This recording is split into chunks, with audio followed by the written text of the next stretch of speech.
Yeah, Paul Skeens, thank you very much. He knows what it means to win a College World Series, a dream come true. And we got a dream on the line today for Oklahoma. And that means for Skip Johnson, the man that has seen it all, nearly all, from the junior college ranks to sitting beside the legend Augie Garrido at Texas. He has never, though, been the head coach of a team that's won a national championship. And today it's there for the taking. And the Sooners have been booming for a month. For Carolina, being a Tar Heel, that means being proud and resilient. And they will lean into those two qualities this afternoon. A win means they fight one more day and will bring the ever-elusive first championship into focus. And that right there says it all. They are focused. They've been here 12 times and have come up empty. Come on inside Charles Schwab Field. What a day. Feels like a fall classic. We hope for a classic for sure. That's Kyle Peterson, Chris Burke, and I'm Carl Ravitch. We have Scott Klein, who'll help us with rules, and Chris Budden in a moment is down on the field. You both have been in this situation before. What does this day mean? It's different. I mean, you wake up this morning, and we've both been through it. You realize if you're wearing Carolina blue, it may be the last time you get to wear it. And there's some of those kids thinking that right now. But I do think, Berkey, that this team, and especially the middle of this lineup, is built for the opportunity. I agree with that. Yeah, there's a steadiness about this club and the culture that Scott Forbes has built within this program that makes you believe they can punch back. They took a punch, but they've only lost one series throughout the course of this year. That was the first weekend of conference play. They've won 10 straight games following a loss. That's the longest streak in the country. And they were just here a couple weeks ago. USC beat them in game one of the Super Regional. They fought back to find themselves here a couple wins away from a national championship. They can take a punch. They've proven it all year long. Something tells me we will see their best this afternoon. Well, the way it goes is Boomer, Sooner. The way this team is playing, it's Sooner, boom. I mean, this offense has been crazy. You've pitched against teams like this. Why is it happening? How do you stop it? I don't know why it's happening, and I'm not sure how you stop it, but what I do know is nobody's been able to do it in the postseason. I think what Oklahoma has done in the postseason is pretty crazy. I mean, this is an offense we came into the postseason. We talked about chaos and a base pass. Now we talk about one of the most powerful offenses, if not the most powerful offense, in the NCAA postseason run. For Oklahoma, it's top to bottom, but nobody has been better than that guy. Dayton LaChance hit 2 more yesterday. He is the center of this offense and now has turned in to one of the most dominant in all of college baseball. Well, the table is set. The scene is amazing. A whole bunch of red, a whole bunch of blue. Yeah, Carolina blue. They have a chance to fight one more time. Ryan Lynch gets the ball, and it's another freshman getting the ball and the call for the Sooners. Our first pitch is coming up.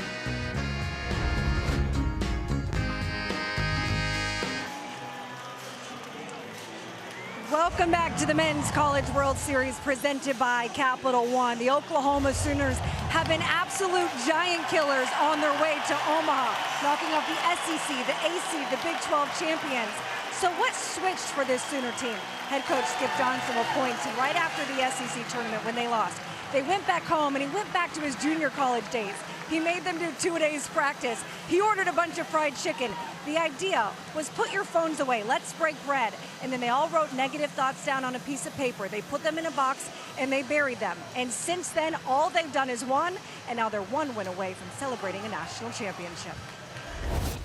Oklahoma is headed to Omaha. The first time we beat Georgia Tech really got us going. Give everybody like a big boost of confidence. Just a bunch of Davids going to slay Goliath, and that has really resonated with us. Here in Omaha, we had Alabama and Georgia twice. I feel like we did a really good job of playing Sooner baseball. And the Boomer Sooner train has moved on to the World Series final. I believe in a team that gets confident, and they believe in themselves.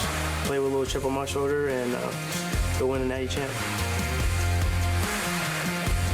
Skip Johnson will tell you the talent was always there, and now it's all about the confidence. They've won 9 straight, and the bats have been super hot, outscoring opponents 92-33, Robbie. Yeah, the offense has been great, and the brothers on the mound have been great. We've got another one on the mound, another freshman. That's been part of the story for this Oklahoma Sooner baseball team. They finished 14-16 in conference, 2 games under. And yet all they've done the last month after burying the negative thoughts has been to shine as bright as they have all year. Rav, Xander Mercurius has 1 career college win.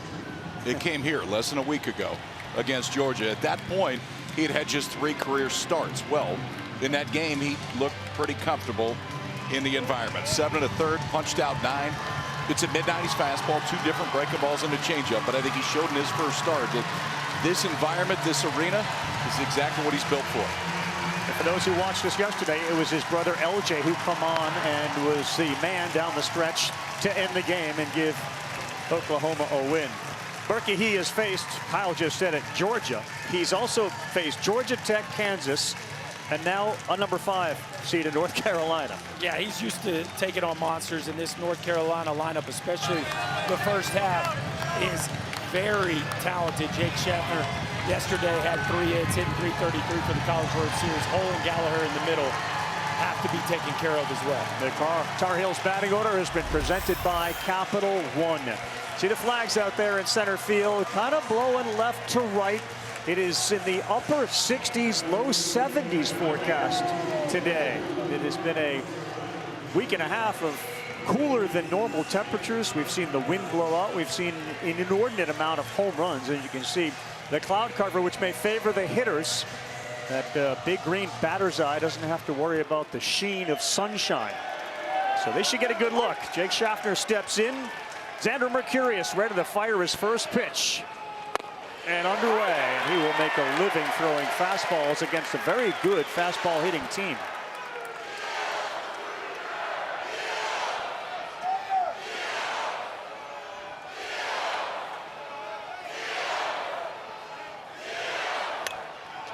It's a breaking ball. He does have a variety of pitches, KP, but his lean into the fastball. He does. It'll be fastball heavy. It is 2 different breaking balls. That was a slider right there. It'll have a little bit more side to side. The curveball is slower, more top to bottom, and a very good changeup as well. Schaffner's been very good, 5 for 15 here in Omaha, .333 average on an 0-2. He goes right at him, throws a changeup, 3 straight pitches for strikes in the first K of the game. Well, you just saw 3 of them right now. Let's look at all of them. 4-seamer mid-90s. And that's pretty much what he's going to lean on the entire night. The difference is, where does he throw it? Upper half of the zone, that's where he has the best success. It has real high carry. Bottom part of the zone is where he can get hurt. But you saw fastball, slider, changeup right there to start it, to strike out Schaffner. And a good start to get back to that 6+ Ks that he's gotten all 4 starts. Here's Hull, first one fouled off. What does Skip Johnson like about Xander Mercurius? A bulldog, and he actually took over in the starting rotation for his brother, who's moved out into the bullpen. But it is an attack first mentality as you take a look at older brother LJ.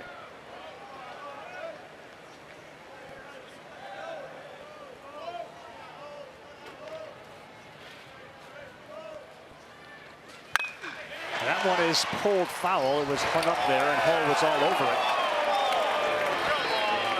But it is 0-2. And fellas, for a freshman out there who, as KP said now, who made his first career start in the last series of the regular season and has started in the postseason, we throwing 5 balls for strikes. I don't think he's nervous, boys. Fastball up to 96. He's blown 2 heaters by him. He's gotten him out in front of a changeup. There is a fearlessness about Xander that makes you realize why Skip Johnson decided to hand him the ball and tell him to go start. There's just a presence about him that's unmistakable. Oklahoma's defense behind him, 3 on the right side of the infield. Although yesterday the lefties went the other way a lot in the beginning of the game. First inning, they were on fire. Chase Cheddar up top at 96. Back-to-back punch-outs for the freshman Xander Mercurius. Hey, stick your chest out and just shove that 4-seamer right to the top of the zone. KP, you talked about it. The success with that fastball has been up above the belt. That one right there at the letters, and Hull can't hold back a kind of an excuse me swing. Mama is digging it early, and Xander feeling very comfortable here in an awfully big setting.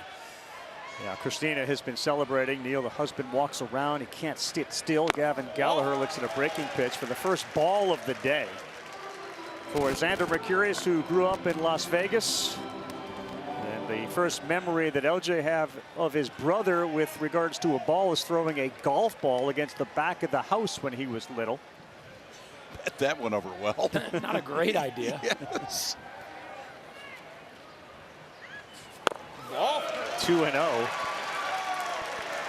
What Mom remembers is as a 4-year-old, Xander said, "I'm going to be in the MLB." And she said politely, "Well, that's like 1 in a million." And he said, "No, I'm going to be a Major League Baseball player." At 4.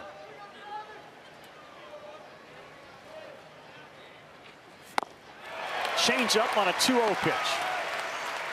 2-1. You make that pitch, you know your heartbeat's okay. You get a 2-0 changeup that the arm speed was great. The finish was exactly what you wanted.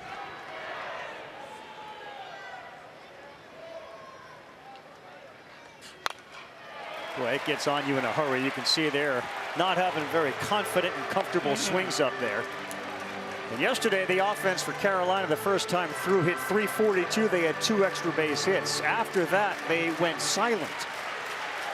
So the idea that Schaffner and Hull have struck out, and here he is with a chance to put Gallagher down.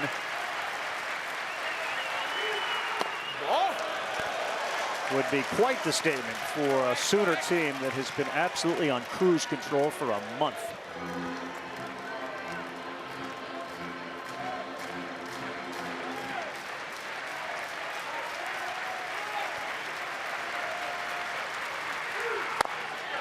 Called strike 3. You couldn't script it any better for the X-Man. Xander Mercurius, 2 caught looking, 1 swinging, 3 punch-outs.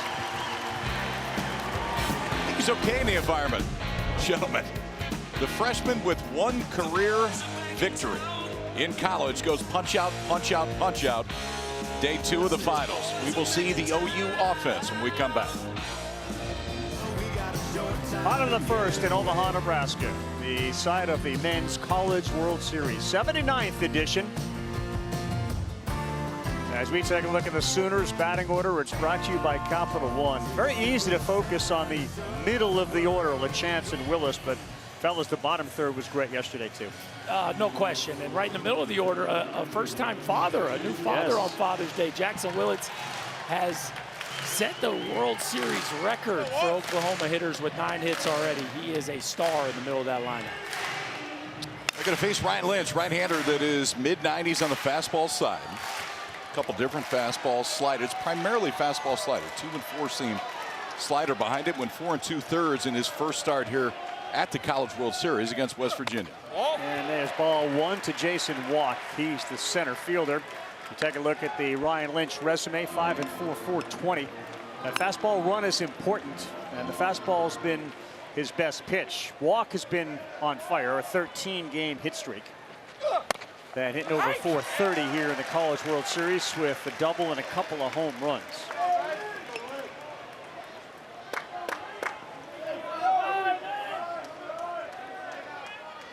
Cooper Nicholson is in on the grass, and that ball is slashed out of play. So the overarching thought coming into this thing, you have Ryan Lynch on the mound, you have sort of that weapon out in the bullpen in Caden Glauber. Depending on how this plays out, the thought is, when do you go to that guy? This one is hit to center. It's shallow. Hull's not going to get there.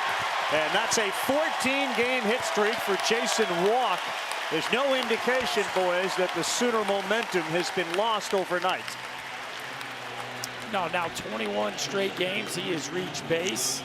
Like so many hitters in this Oklahoma lineup, just playing at a totally, 22 straight games, playing at a totally different level than we saw from him in the regular season. And now you have to deal with the chaos as one of the best base stealers in this lineup reaches base to start the first. That was one of the secrets yesterday, the 2 homers from LaChance, but they stole 3 bases as well. They immediately go into a bunt mode there for Camden Johnson. He takes it, ball 1.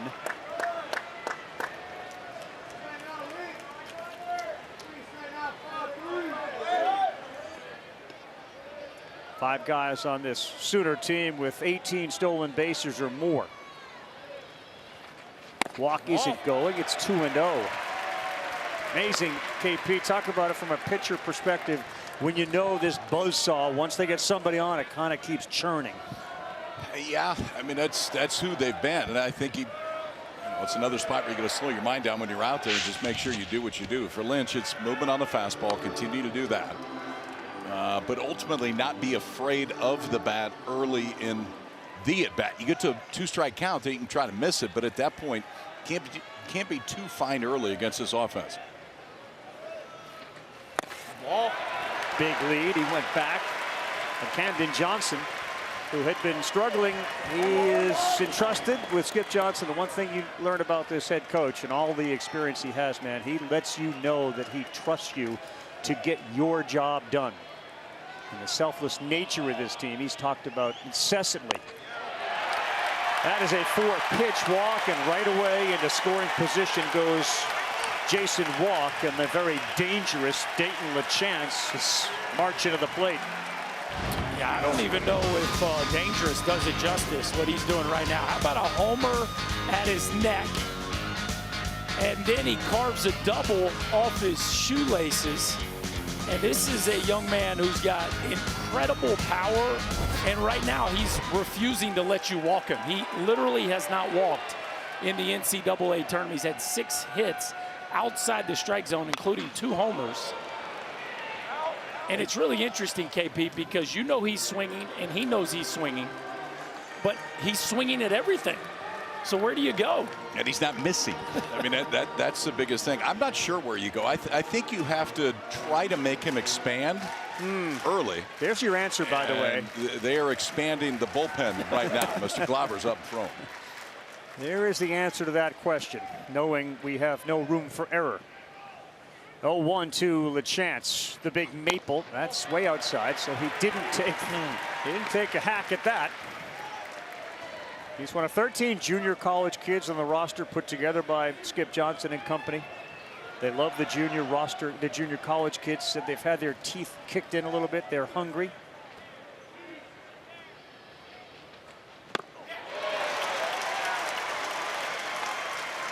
Now you got him to 2 strikes, and now you really have to try to get him to expand. I promise you they have gone over this as a staff.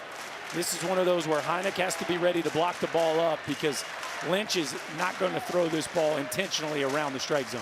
All right, so on the 1-2, Walk is off to third base, and they'll go to second base. No one's there. That's a mistake. Here comes Walk with the first run of the game. Johnson goes to third. And the chaos has led to a lead.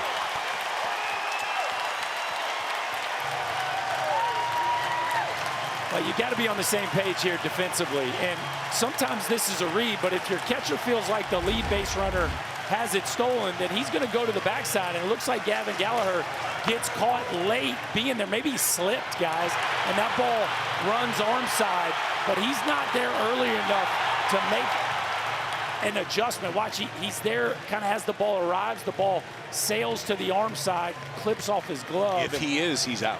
If he is, he tags him. If he's there early enough, he's out. Yeah, but the way it's going for Oklahoma, he wasn't, and they got a 1-0 lead. Still nobody out. LaChance in a 2-2 count. Fouls a fastball off and out of play.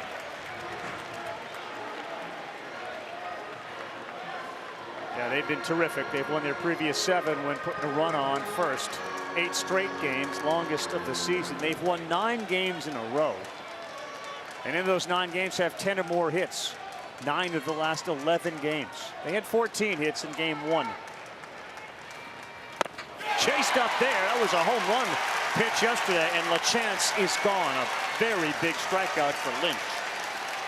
Now I think massively important for Lynch. So you had chaos behind you. Then you back it up with this. Elevate the fastball. You get probably the most dangerous hitter that we've seen at the College World Series. And now you got to figure out a way to minimize the damage. You give up 1, fine.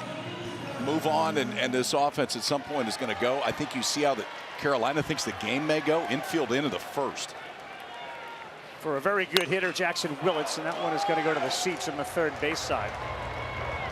Well, Lynch has a high ground ball rate, so 53% ground ball rate. You know runs are going to be hard to come by off Xander Mercurius. So you got a ground ball pitcher on the mound. Why not take a chance here and see if you can prevent the run from scoring on anything hit at an infielder? Yeah, Willits has 4 straight multi-hit games. Camden Johnson off third base. It's already 1-0. And that ball is smoked to right center. And it is high off the wall. Willits to second. Double standing up. 2-0 Sooners. Yeah, Mom and new baby are loving what we're doing on Father's Day. Jackson Willits delivers again.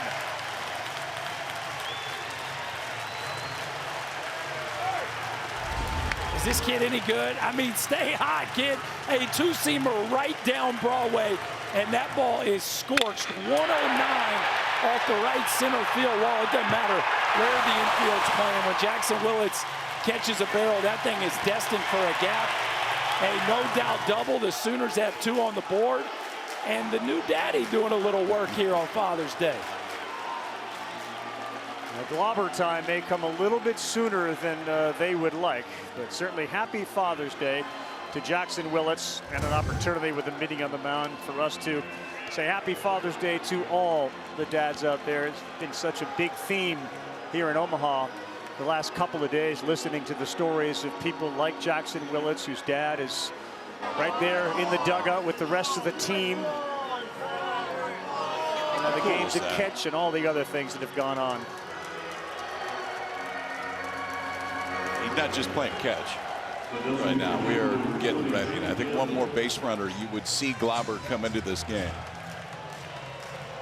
He can give you length. We've seen it. He has started in the postseason, but we've seen already, which we expected, that Glauber will be in this game and will play a role. This is Trey Gamble. He's the DH. Oh. Outside there. Willits has now 10 hits. Mentioned he has 4 straight multi-hit games. 10 leads the field at this College World Series. And an early statement from Oklahoma. And a game that if they win, they are champions.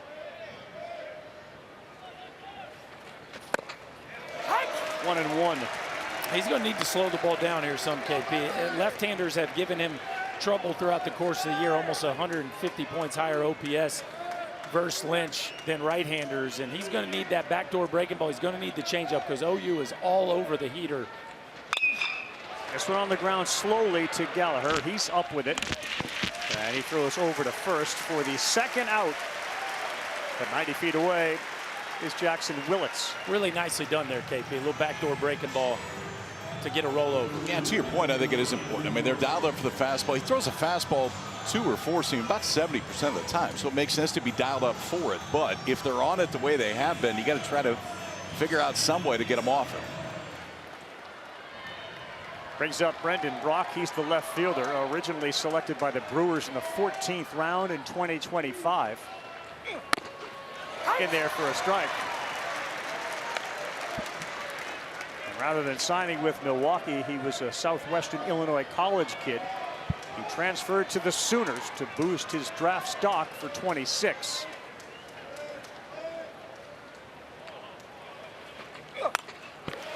And I saw him make a terrific running catch in left field yesterday, slamming into the wall. He also can catch and is a very good catcher as well.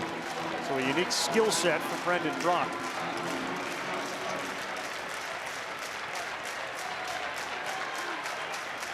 It just feels like a very big run down there at third base early in this game.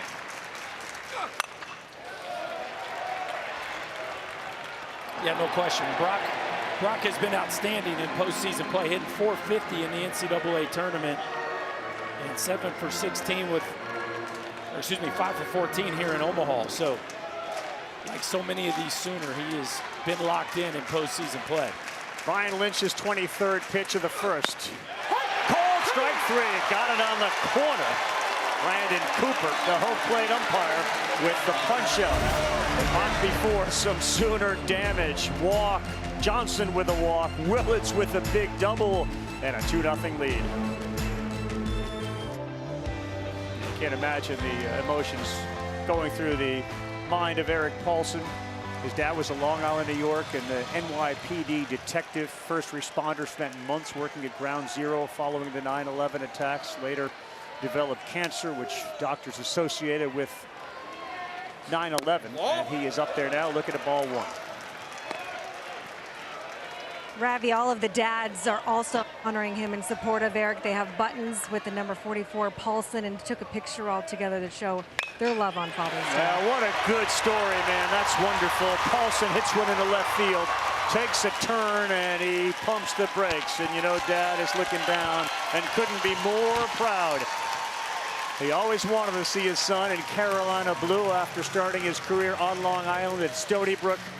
And that's a wonderful personal tribute on Father's Day for Eric to deliver for his team and for Eric Paulson Sr. You can understand the emotions from Mom and Sis as well.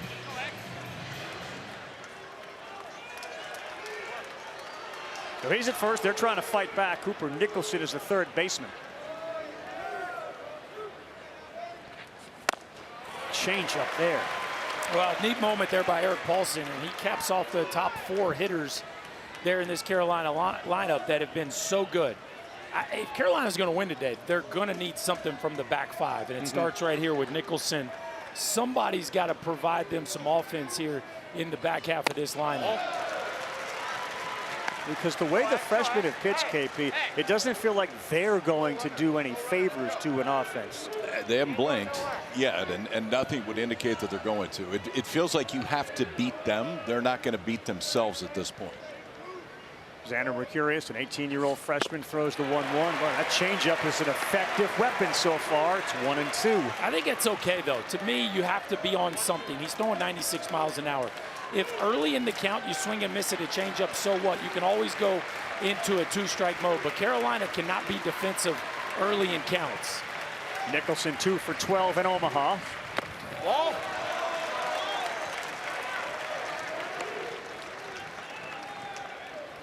2-2. The other part of the great freshman pitching is the impact that Dayton LaChance has on all of the pitchers behind the plate. And it was a meeting on the mound yesterday that seemed to get Cord Rager back in line.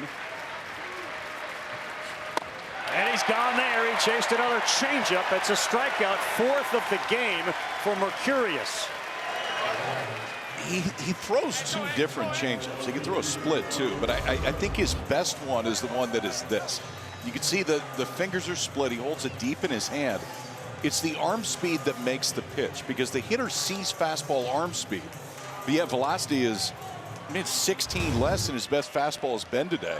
That is an outstanding right-on-right change right there, and really good extension to get that to turn over.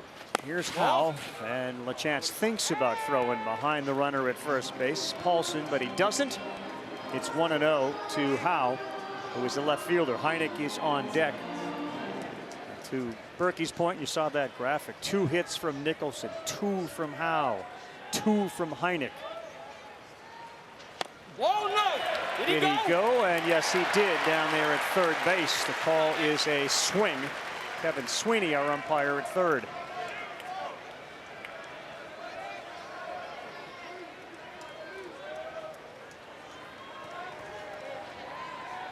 Kyle Branch, Jackson Willis, the 2 up the middle. There's another one. It works against righties and lefties, and you can really feel Mercurius's confidence in the changeup. He threw 19 changeups his last time out. His season high in changeups was against Georgia Tech, which you can know why, because of that, how talented that offense was. But he will certainly go to it. Elevated, the difference in velocity, 96. Fastball, 81. Changeup. Tough on a hitter. Good luck. Threw 34 changeups in that start against Georgia Tech, so he's not afraid to throw that one early and often. That's a good take there.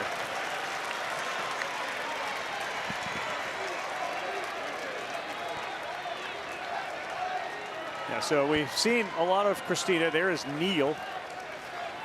Dad often up pacing around,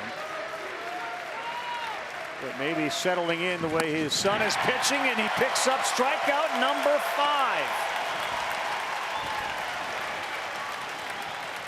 Go ahead and double up, kid. If it's this good, they take the first one, dare him to take another one. This may have caught enough of the plate, too, if he doesn't swing, but it's the velocity difference in that late movement that handles it. 5 outs so far. All 5 have been the strikeout. Yeah, the 6th is standing there at first base. Paulson with 2 down. for Colin Hynek. Oh! A little high. Hynek does have a couple of hits, and one of them was a homer. Just a remarkable turnaround for Oklahoma, both on the mound and offensively, and we're curious. And the other two freshmen, Rager and Waslowski, have been in the middle of it. The idea that they transformed their starting rotation in basically the last week of the regular season and have found themselves a game away from winning the whole thing speaks a lot about the willingness of Skip Johnson and company to try it and do it, and he's now got 2 strikes. It can't be overstated. The kid on the mound that looks like Nolan Ryan right now did not have a collegiate win until a week ago. He didn't have one the whole season. He only had 3 starts when they showed up, but yet it's pretty comfortable. The spot he's in right now. Yeah, ahead 1 and 2. He has struck out 5 already.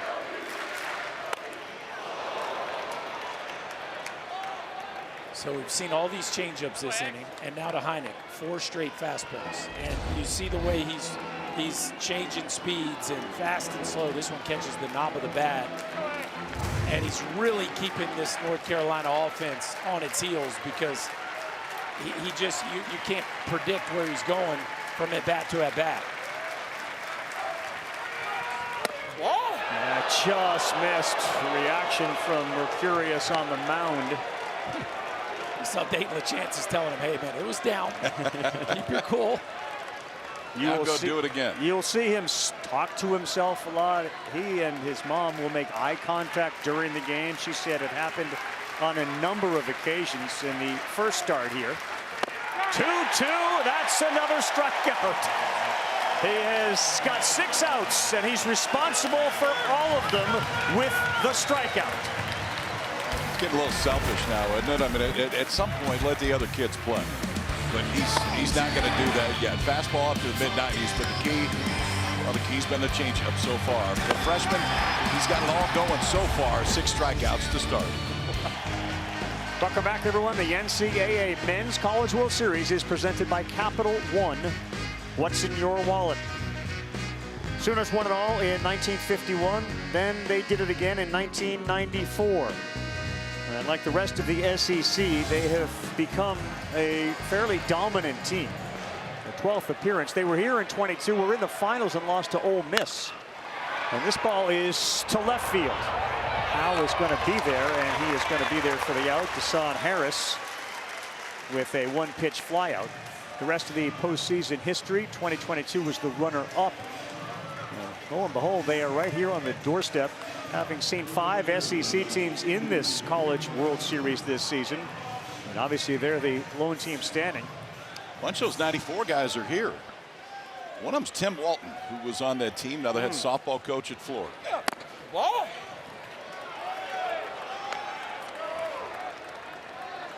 That's him in the white hat. Appeared on the All-Cast yesterday with Mike and Ben and Runes. That can be seen over on ESPNU. That's a good one there. 1 ball, 1 strike.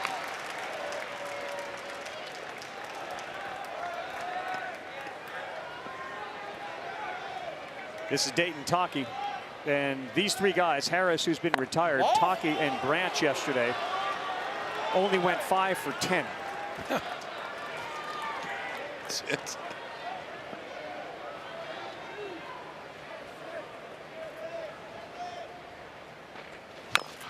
Ow. Okay. That hurt. We're going to flip that back because I am in some pain. Between Taki and LaChance, their feet have to be black and blue.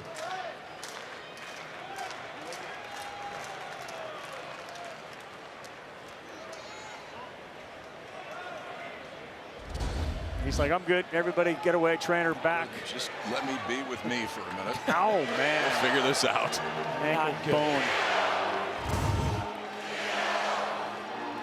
He has one of the more positive memories. This one is painful. The positive one was the walk-off against Georgia Tech in the Supers.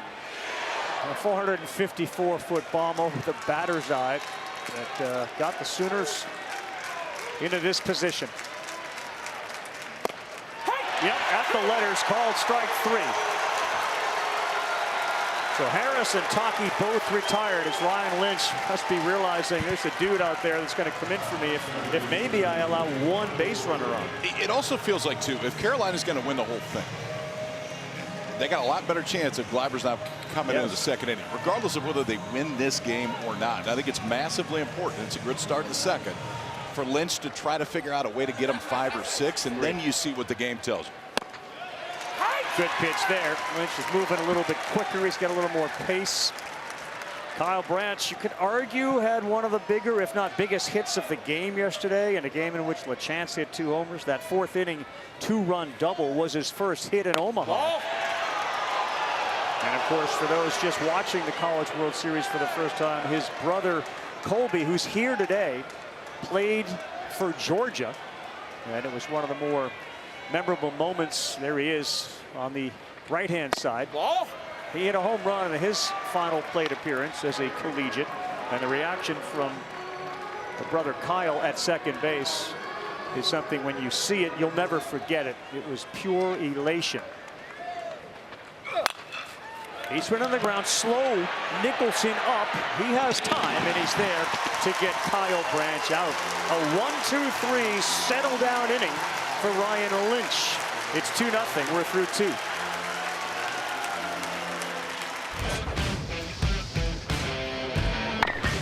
Well, we remember 2006, 2007. That's a memory nobody related to the North Carolina baseball program wants to see. The error from the second baseman. 2007, the same team did it to him again. And over those couple of years, there was an incredible pitching performance from Kevin Abel. Oregon State got him twice, 06 and 07. In this, their 13th trip here, Carolina Blue is trying to turn the tide and win one. They trail Florida State as the teams with most appearances in Omaha without taking home a trophy. We start with Carter French. The good doctor made an amazing catch against the right field wall yesterday. He is going to pursue his degree. He's going to be a doctor eventually. And he looks at one that misses just off. It's 2-0. Carter French hits 8th. And Rom Kellis is in the starting lineup. He will bat 9th. We saw him pinch hit late yesterday in an effort to try to get some offense for Carolina. A rare 2-0. But we'll go right back to Mr. Reliable. 81 miles an hour. I mean, it's one thing to have great arm speed and depth. It's another thing to be able to subtract 12 to 14 miles an hour off of your heater with that pitch. It's just a really tough pitch to defend. Just missed up, and a good take from French against Mercurius, who has retired 6 all via the strikeout. French is having a nice College World Series, 4 for 13. That's over 300.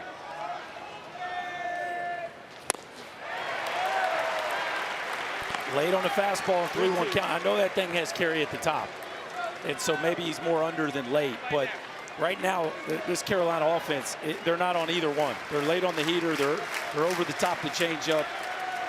Caught in the matrix right now. What does he go with on a 3-2? He went fastball right down the middle at 95, and it's fouled back.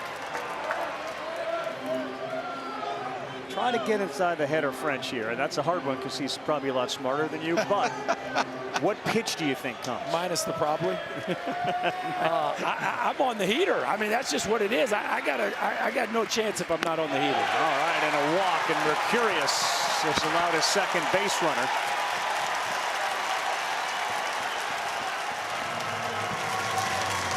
So leadoff man is on for the second consecutive inning, and Mercurius is now doing laps around the mound. Taking a deep breath. Got a routine out there in which he will pep himself up. And he's sort of taken the mantra of Skip Johnson, which is next pitch, next pitch, next pitch. Doesn't matter what happened on the previous one. We got to move to the next pitch.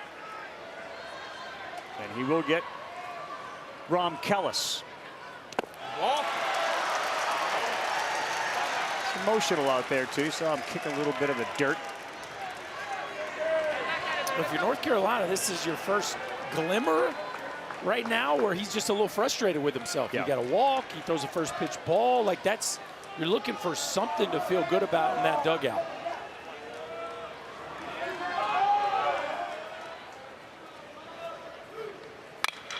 On the ground, oh boy, it ate up Willits. That thing was smoked at 108.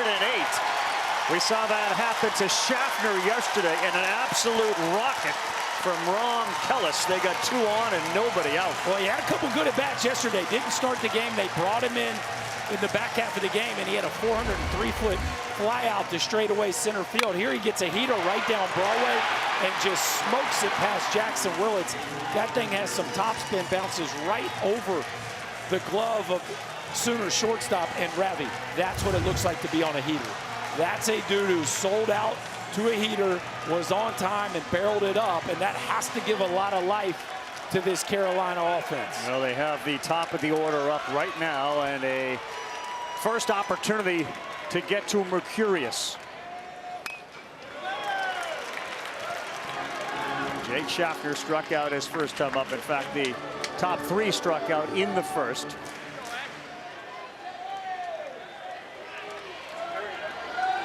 Let's go, Schaff.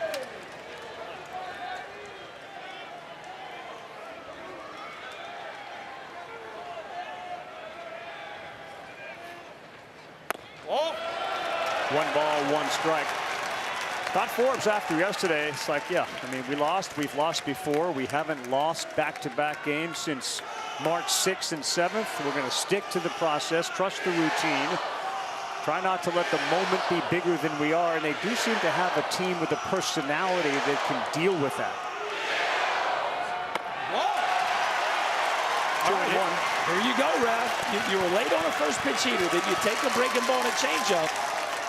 You can tell KP, the freshman's body language, he's slowing down a little bit. He is excitable. And that is the one thing that Skip Johnson has talked about. Is sometimes you just got to go slow the heartbeat down a little bit. It looked right in the first 2, but it's maybe starting to speed up a little bit. A little bit late there, 93, and the North Dakota State transfer, who was the Summit League Defensive Player of the Year and a semifinalist for the Brooks Wallace Award for Best College Shortstop, now wearing Carolina blue, and a massive opportunity with his team needing to win to stay alive. 2-2, 2 on, and nobody out here in the third. And that is a fair ball down the line off the bat of Schaffner. French is going to come in. Kellis is being waved in. He will score, and it is a triple for Jake Schaffner. Tied at 2.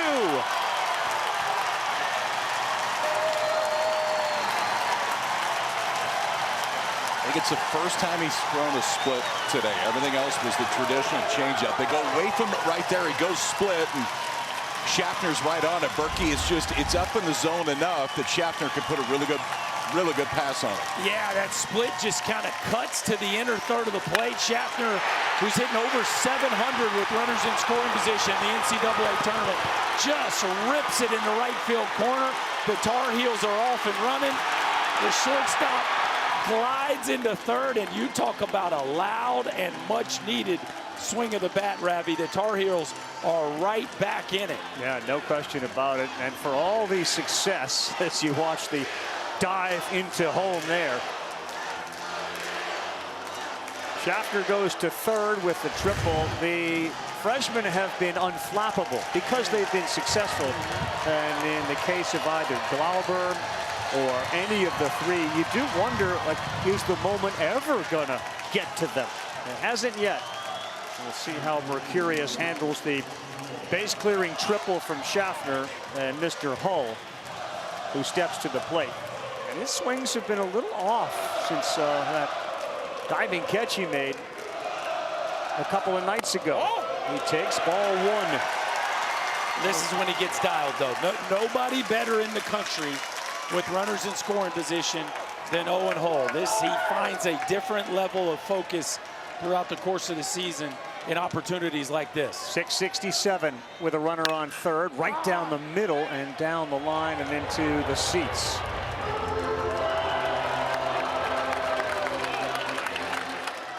Give Schaffner credit. You mentioned the first time that he threw one of those splits, and he was all over it, as opposed to the fastball or the changeup, which he has relied on.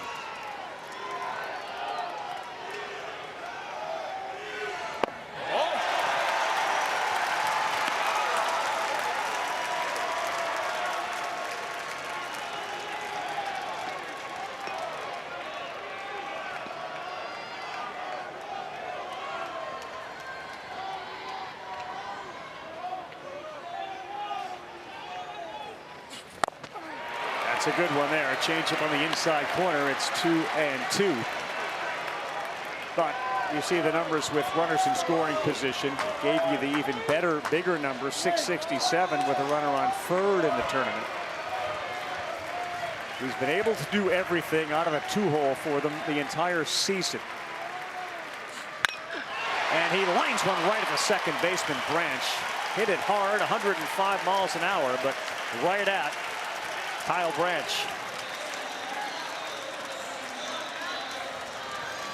It's a loud out, but it's the first out. Mercurius dodges a bullet right there. That's a hanging breaking ball that he just fortunate. Ball squares Branch up with it. As the freshman looks like he's blinking a little bit from a stuff standpoint, starting to make some mistakes now on 2-strike counts. Fourth triple for Carolina in Omaha, the most by a team since that Oregon State team we mentioned back in '06. As Gallagher swings and fouls it into the net. You see Gallagher going up there being aggressive. One out, runner on third, infield back. He will take his ground ball to shortstop and second base and try to give him a lead right here. He's probably going up here in a 2-strike mode right from the jump. Thought about it, but the fastball is too far inside. Between Schaffner, Hull, and this guy, they have been very, very clutch. Gallagher, in fact, has scored or knocked in 40% of the runs. Scored or knocked in 40% of the runs in the tournament for Carolina. Almost got him. So 2-1 count. You know Xander Mercurius is going to try to throw you a strike right here. This is where a veteran hitter will just dig in and take what he gives them. You don't need to get big right here. Just move the ball in the middle of the field. Give your team the lead.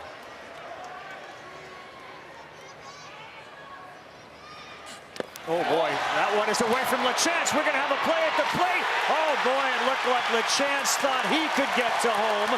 Mercurius was a little late, and Carolina's got a lead as Schaffner sprinted in from third. Starts on third base because Schaffner's got to sell out on this, and he did. I mean, he saw it get far enough away. If there's any hesitation, you got a chance to get thrown out because this ball is not that far away, Berkey, but when this is your read, it doesn't need to get that far away. No, and LaChance is like going to throw it. Look, he's like lined up to throw it, then he flips it late, and rather you said it, the two of them just looked in between. Mercurius was late. KP, you called it a great jump at third, and you just love the aggressiveness right there by the Tar Heel shortstop. Momentum is shifted here. A 3-run top of the third for Carolina. And a 3-1 is high ball 4. You got to go talk to him. Somebody does. Stuff is not the issue right now.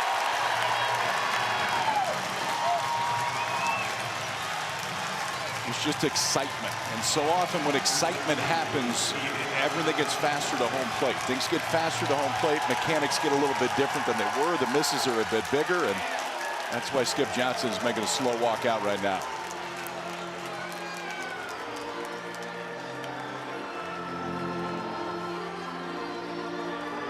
A little action right now, just kind of beginning to percolate in the Oklahoma bullpen. And LJ Mercurius is also making his way out there. I don't know if that's where the book is and he wants to read because he's anxious for his brother. And that was another part of this College World Series where it's a shot of LJ Mercurius out in the dugout while Xander was pitching and he was reading a book. And he asked his buddy who actually had the book, is that book about anxiety and dealing with tension and nervousness? He said, in fact, it is. So you got LJ out there reading because he's empathetic for his brother on the mound, who, by the way, would say later, I wasn't nervous. I was good. No, I don't think nervous is his problem. I think excitable. Yeah. I think maybe he gets down on himself quickly a little bit.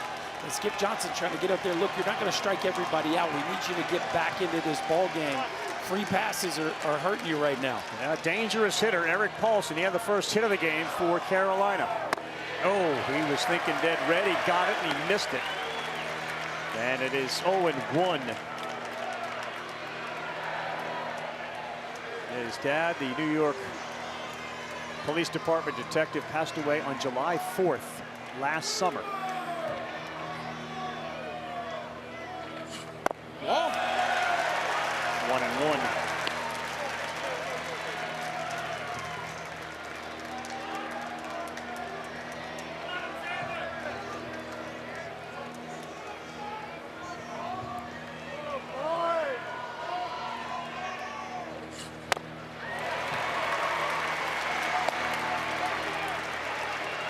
Our pregame show had a great feature with Ryan McGee on Eric Paulson and showed him in his Long Island driveway just banging balls off of a tee when he was barely tall enough to see the top of the tee.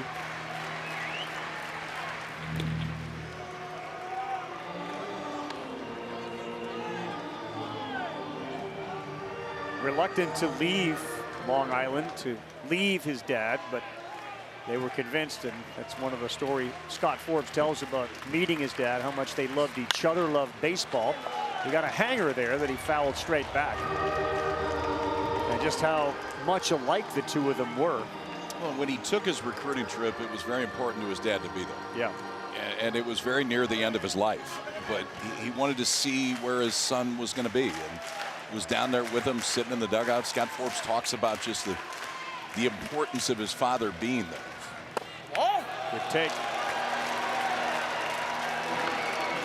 Remember yesterday, Carolina trailed 2-0. They grabbed a 3-2 lead in the first inning, and that was the final run that they would get, the third.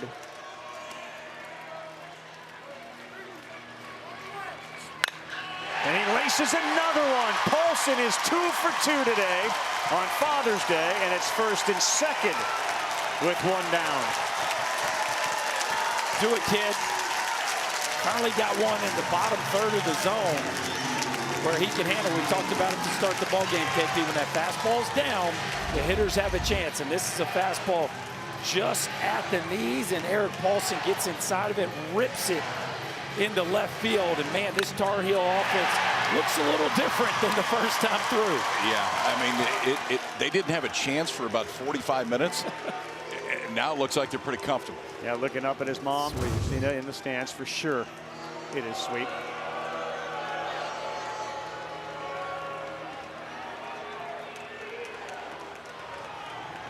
So now you start to think about the Skip Johnson pitching decisions that he has ahead of him. Only a one-run game, and still so early in this one, in the top of the third. Well, we talked about the back half of this lineup. The do factor very high. And Cooper Nicholson, it's easy to forget, he leads this team in homers. Like, he has the most raw power on this club. And even though he hasn't really caught fire here in Omaha yet, he is capable of changing the complexion of this game if he gets a mistake. 16 of them on the year. Whoa! LeChance throws behind it, gets into right field. Gallagher goes to third. He will stop there. Each team has now made a mistake when it comes to trying to throw out or behind runners. And it's kind of the same thing. It's just a different place. Like, I don't know if there's miscommunication or Taki was just late, but watch how late he is getting there. I mean, the break is there, but he's 3 steps away. Started so far away, if he's in front, he's got a chance. But if you don't get in front, if that throw is on the base runner, you're totally bound on where the baseball goes because you can't get it early, and it just pushes up 2 Tar Heel runners 90 feet. Yeah, and takes a double play out of play for the most part on a ground ball with second and third.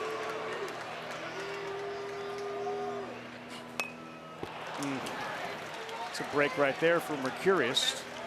And the count goes 1-2 against Nicholson. Nate Smithberg is kind of a lefty specialist out there warming up. You see that funky arm delivery. Here comes a offensive timeout for North Carolina. Interesting here, too. I know a lot of people don't like to play the infield in with first and second. Second and third, a little different, maybe just a runner on third. But you got one out. You got a 2-strike count, and they're going to play the middle back. So you see Scott Forbes trying to really calm his third baseman down here and coach him up on, hey, man, shorten up, choke up. All we need is a ground ball to shortstop or second base, and we can put another one on the board. All right, so we have the offensive meeting, and in fact, the coaching staff will grade their offensive meetings. They'll give out a cue based on the result for quality. So we'll see if this is a quality meeting with Nicholson up. A slow roll at a third that goes foul. And no reset. Yeah, I mean, Mercurius struck out the first 6 of 7 that he saw. So we started to think about, like, okay, like strikeout records for a World Series final. He's now thrown more pitches in this inning than he did in the first 2 innings. And he obviously hasn't had a strikeout since the second. The out here in this one was a line out, a hard line out off the bat of Hull.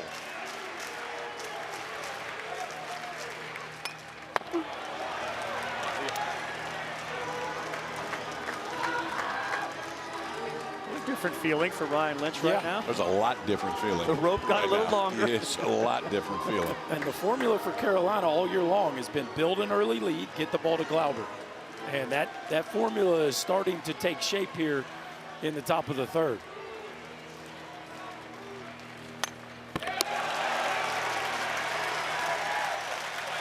All right, look, Scott Forbes is just a fountain of positivity, continuing to reinforce the approach that they had the meeting about, man. Shorten up, just move the baseball in the middle of the field. Did you see what he said? Have fun today. Simplify, have fun today. And please hit it to the middle of the field. He didn't say that, but he meant it. Ground ball up the middle will give them another run. Curious time. Did they get a ball? They get a ball. No, I think it's pitch clock. clock. Pitch clock, yeah. Well, they're going to signs, guys. They've gone away from Skip Johnson calling pitches, and Dayton LaChance is putting down numbers. So we're getting some of the old school shake right there. And the two of them, KP, they could not arrive on a pitch call right there, and the clock ran out on him. 2-2. He spoils another one, and you can see even by having balls fouled off how Carolina is feeling a lot better about their plate appearances. And the chance is still giving signs when the clock gives 0.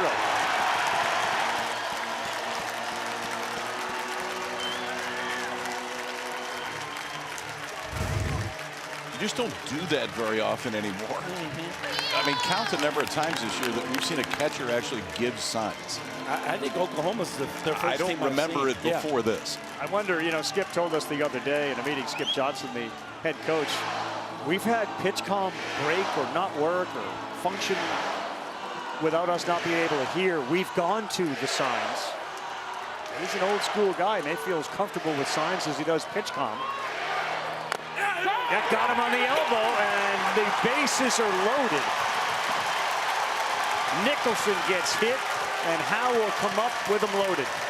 Boys, we've gone from like maybe as good of a start as we've ever seen in the finals to do they need to go get him? And it is. I think the answer is quickly. yes. And I mean, the kid was amazing in the first two, but this is, I don't know what it is, man. There's some vibe about Carolina that just is comfortable in any setting. And they got buried in the first 2 innings, but they didn't blink. And now it's very different. And here's Howe with him loaded. Gallagher, he had a walk. He is at third base. Paulson with a single at second. Nicholson, the base runner at first after getting hit. Aller Howe deliver his third hit here in Omaha. Not there. Gallagher, a very aggressive lead down there at third base.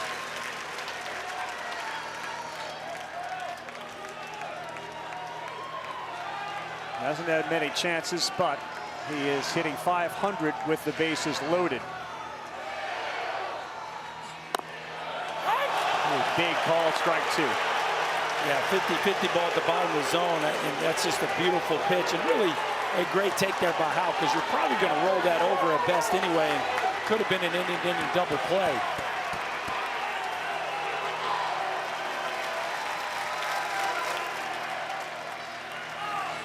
No, he tugged it, and the chance was there and ready to stop it.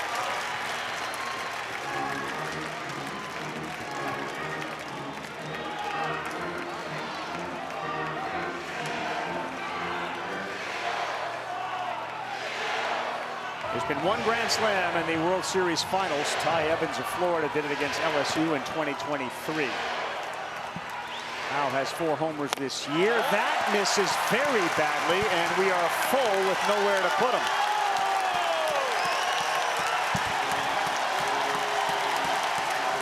This may be the pitch to keep Mercurius in the game.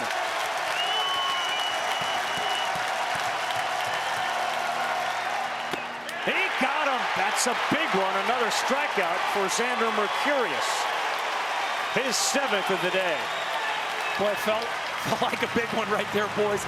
This game teetering, and Xander Mercurius stepped up and made some pitches. A beautiful changeup at the bottom. Then one sails to the arm side. A great take right there, but strike 2. He tugs that changeup, misses with the heater. But then when the moment was at its breaking point, he grabs that 4-seamer right to the top of the zone where he has so much success. And that is a huge pitch to get the second out. First one fouled off the bat of Colin Heineck. He struck out his first time up. And we're looking for another quality offensive timeout from Forbes down there at third base. 2 in an inning. That means he's got 1 left. Yeah. Burning some here. 45 pitches for Xander Mercurius this inning. Good numbers for Heineck at the plate with the bases loaded.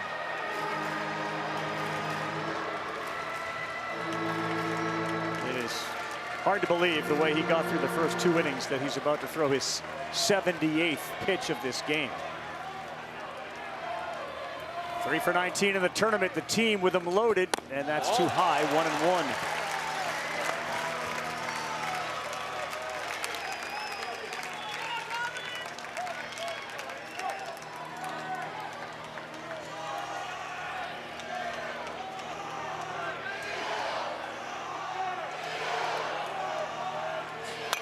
Oh, that was hanging up there, and he fouled it straight back. And Heineck's got power in the bat. We've seen a home run here in Omaha, 10 on the season, 17 doubles.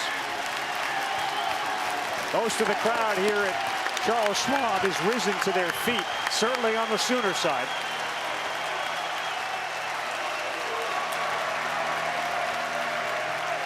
The 1-2. Throw him a fastball. Fastball down a tick, 93 a little bit. He's been out there a while, man. Yeah. I mean, he's incredibly well conditioned, but I mean, he's been out there 20 minutes and that pitch count nearing 50 in this inning alone. It is a battle royale right now between Mercurius and the Carolina offense.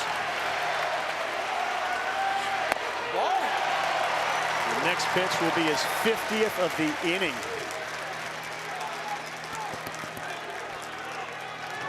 That is part of the routine. Deep breath, positive thoughts.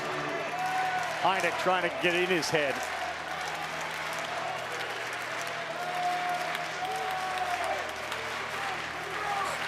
He got him!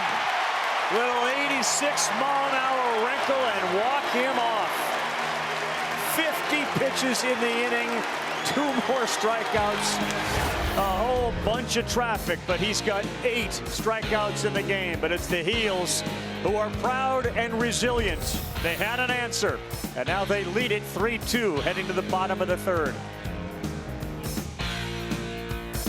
Well, yesterday, boys, the first 3 innings had just about everything. In this case, the 3rd inning had just about everything. Understand, Oklahoma's pitchers have gone 14 consecutive innings with at least one hit. That's it. That ended because they blew up a little bit offensively. They did. Shackler got the big hit, but Oklahoma finally helped him a little bit. We saw the freshman blink a little bit early in the inning, but he got out of it with a couple huge pitches, a fastball at the top of the zone and then a slider to get off the field. Walk hits one to left field, and that's a quick out for Ryan Lynch. Exactly what the doctor ordered was Walk to be retired the way he's been hitting with that 14-game hit streak. He flies out to left. Don't like that, boys. You can't let your pitcher stand out there for, what, KP, about a half hour? And swing at the first pitch. Just can't do it. I know he's on a heater, but you're a true leadoff hitter. There is no hurry to swing at the first pitch right there. That feels like a big mistake. Watch it. That did hit him. I heard it too. And Camden Johnson's going to be at first base. That's a problem for North Carolina. He's got 30 stolen bases. And when you get a guy on for the Sooners, it is chaos. Well, speaking of big mistakes, KP, they give you a first pitch out. You know they're not going to swing at the second one. Right yes. there. I mean, it's a fake bunt to take right there. And then you just tug the fastball. I mean, clearly, he's not trying to. But no. They're trying to hand you a strike. He hit him. Yeah. Well, Ryan Lynch was the benefactor of the first pitch swing from Walk because it had been about 32 minutes between his last pitch and then the first one. And now you bring the chance up with one swing, can put him back on top, make that guy feel a little bit better.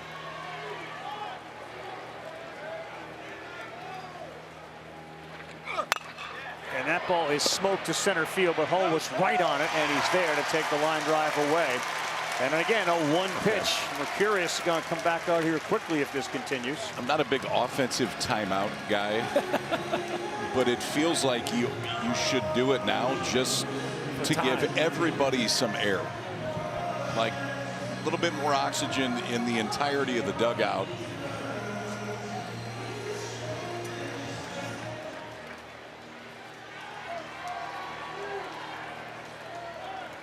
Here's Willits, who absolutely laced a ball off the wall in right center for a double. First time up, he swings at it. Gallagher ranges to his left. After 50 pitches, Carolina threw 4, and the X-Man back to the bump.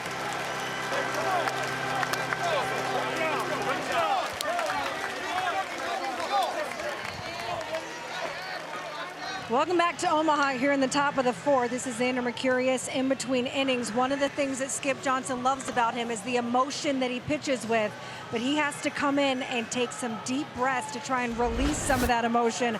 But he was very upset this entire time in the dugout. Skip Johnson had a conversation with him.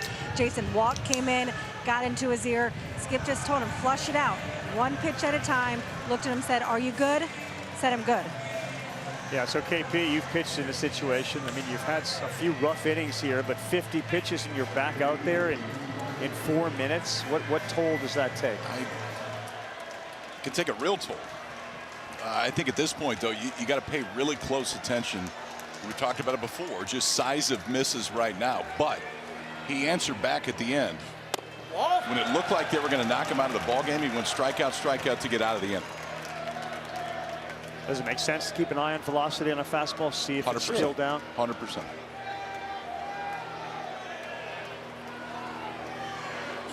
Well, Mercurius isn't the only one that's going to need some deep breaths. I think Reggie Willits, who runs the offense for Oklahoma, is going to need some deep breaths after that half inning. That's not pleasing to the guy who runs this offense.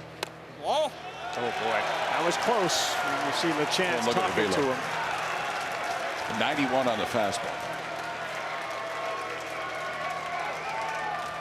There he is, Reggie Willits, who was a former Yankee assistant coach, son on the team, and there is a connection between what the offense just did and a 4-pitch walk.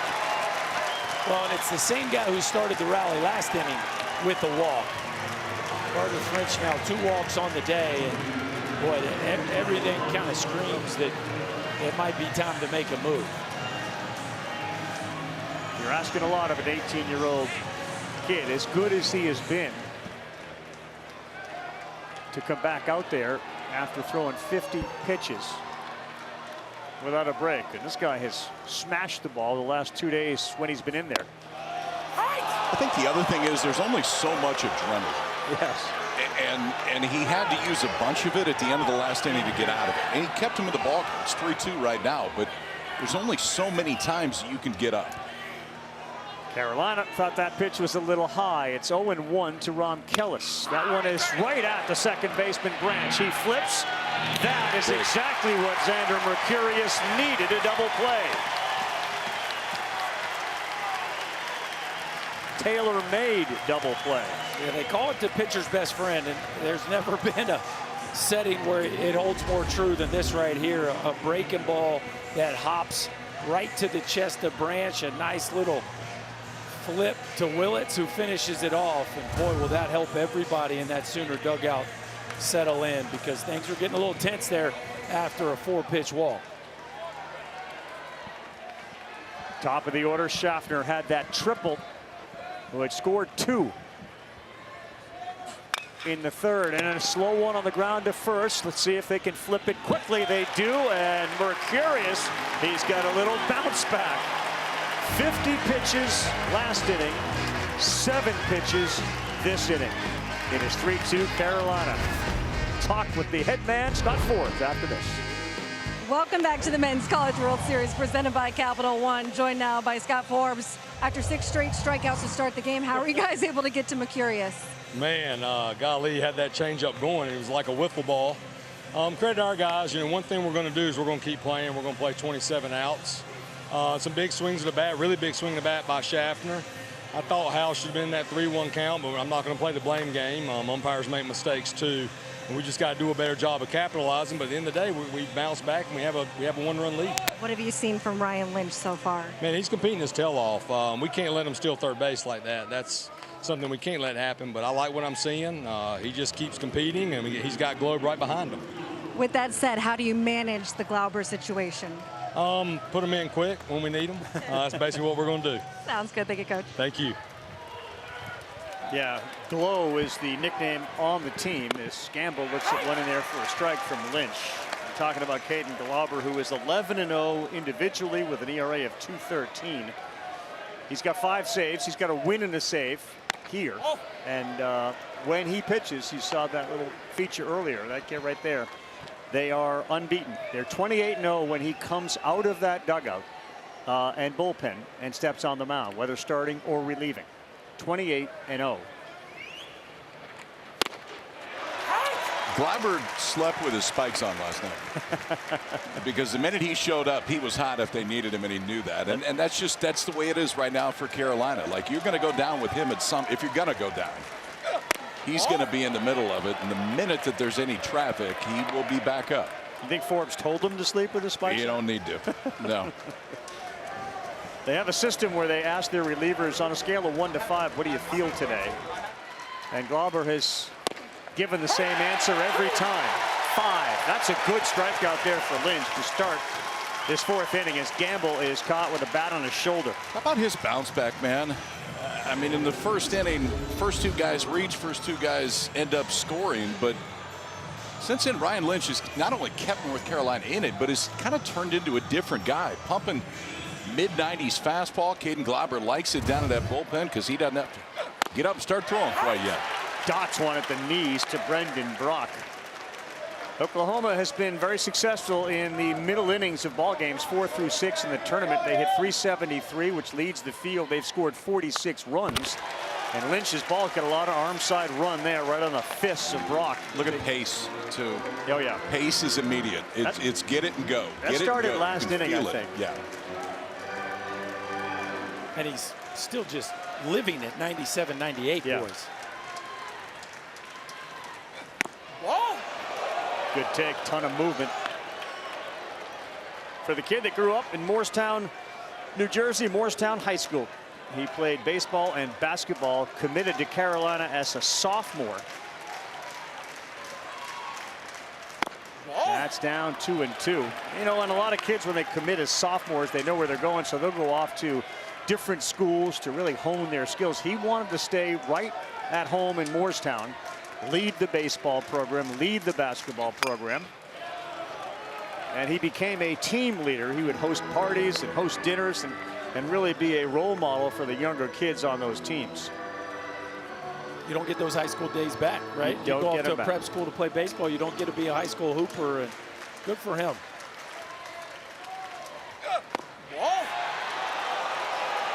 Good at bat by Brock, the left fielder. A couple of those looked like strikes for about 56 feet. Yeah, you're really seeing the east-west right now, Ryan Lynch. That sweeper and that sinker, ball going two different directions. He's firing again, and this one is off the end of the bat, softly served into center field. Brendan Brock has got a hit, one on with one down. For the latest news, insight, and in-depth analysis from the 2026 College World Series, visit NCAA.com.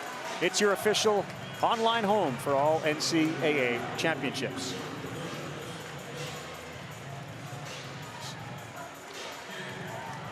We will see a Game 3 at 7 Eastern Time on ESPN, if necessary, on Monday night. Hassan Harris has been an absolute star here in Omaha.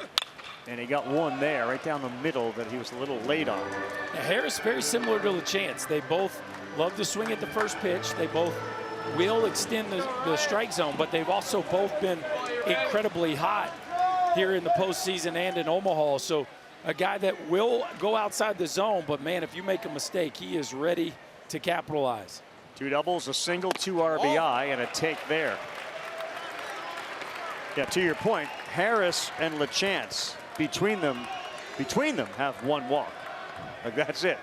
And you've already talked about LaChance having none. Harris has 1.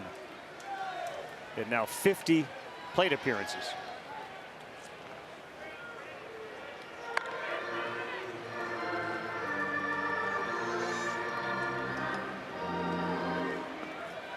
So Paulson holds Brock on 28 stolen bases. There's room on the right side for Harris to get one through. Instead, he pops it up to center field, and Brock will retreat as Hull is there to make the easy out. There are 2 down. That was our first attempt at a hit and run that we've seen from the Sooners. I was talking to Reggie Willits about it before the game. And Harris is one of the guys he loves to do hit and run with because he knows he can hit bad balls. So even if you get in a situation where you get a bad pitch when you put hit and run on, he knows he can protect the hitter. And unfortunately for the Sooners right there, it ends up being a lazy fly ball to center field.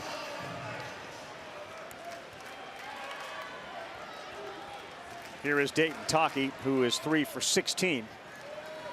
3 hits have all been for extra bases, all doubles. Brock would love to get into scoring position.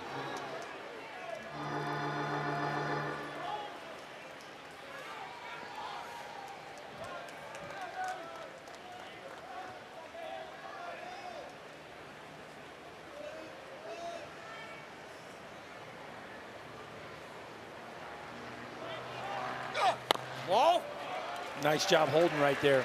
Best way to get a base stealer out of his rhythm is to go with an uncomfortable hold. Back in the day, as a hitter, you used to be able to call time. Now, yes, you get one, you could call time if you want to, but that's a play that a lot of guys don't want to take anymore. He goes quickly there, and this ball is popped up towards the line and right. The doctor is over there, and French watches it fall innocently into the stands. By the time that ball hit ground, Brock was rounding third. Taki can flight the baseball now. He can backspin it. Yeah. Of course, we saw it when he hit a 450-foot walk-off homer in Atlanta to end Georgia Tech seasons. But this is a young man who did not have the most consistent regular season, just 3 home runs, but 5 homers in the NCAA tournament. And even though he hasn't hit one here in Omaha, certainly capable of giving the Sooners a lead here if Lynch makes a mistake. You know, Lynch just threw over to first to make sure Brock doesn't get a bigger lead. He's got a 1-1 to Dayton Taki. He goes, and he fouls it off. A little more aggressive.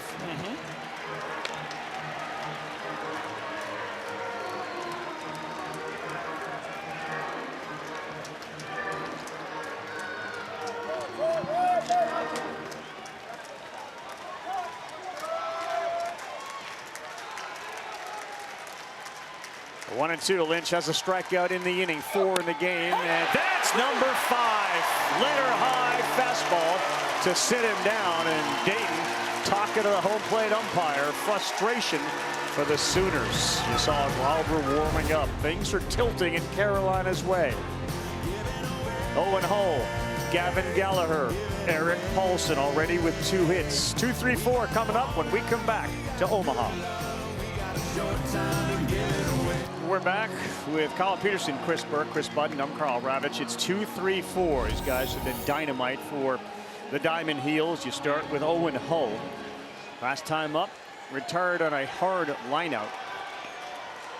But this is all everything interesting man, a renaissance man, if you will. And when he gets into the O-zone, 5 extra base hits. That baseball looks like a beach ball. He's been great. Carolina's got a lead. Glauber is looming, and that one misses inside.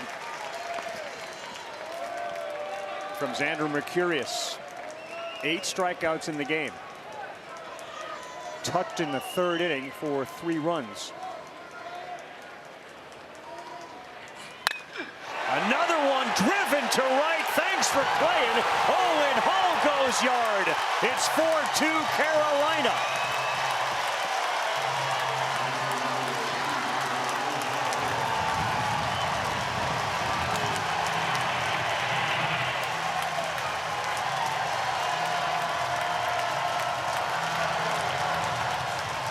A renaissance man goes rescue man with his 9th bomb of the year that traveled 414 feet at 109 miles an hour.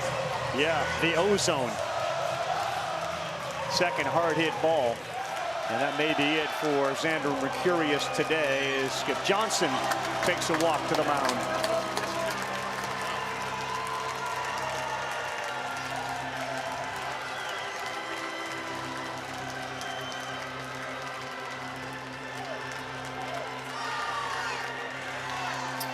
Well, we wondered if we'd see one of these freshmen pitch more to their similar numbers, and finally Xander Mercurius didn't quite have it for the length of his outing, but part of that is because this North Carolina lineup is just that talented. And Owen Hull, 3rd time through the order, he's seeing that changeup. You see, he's seeing that camera pretty good too. Up in the zone, and that is a no-doubter off the bat of the Carolina center fielder. Owen Hull with a loud swing of the bat. The Tar Heels lead by 2.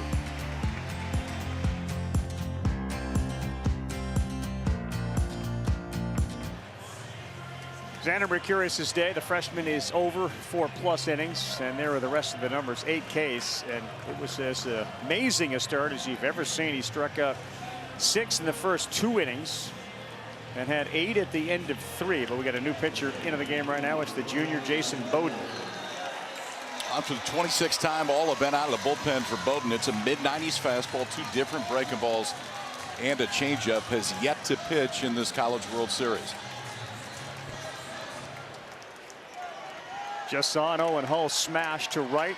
He's got 2 of the 3 Carolina homers at the World Series, and now Gallagher looks at one down, pops out of the glove of a chance.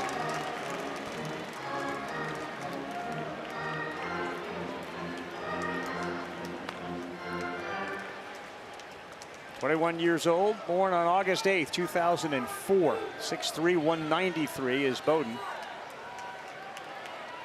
Nobody out in the 5th inning with Carolina in a must-win situation. 1-1 as Gallagher was underneath the slider.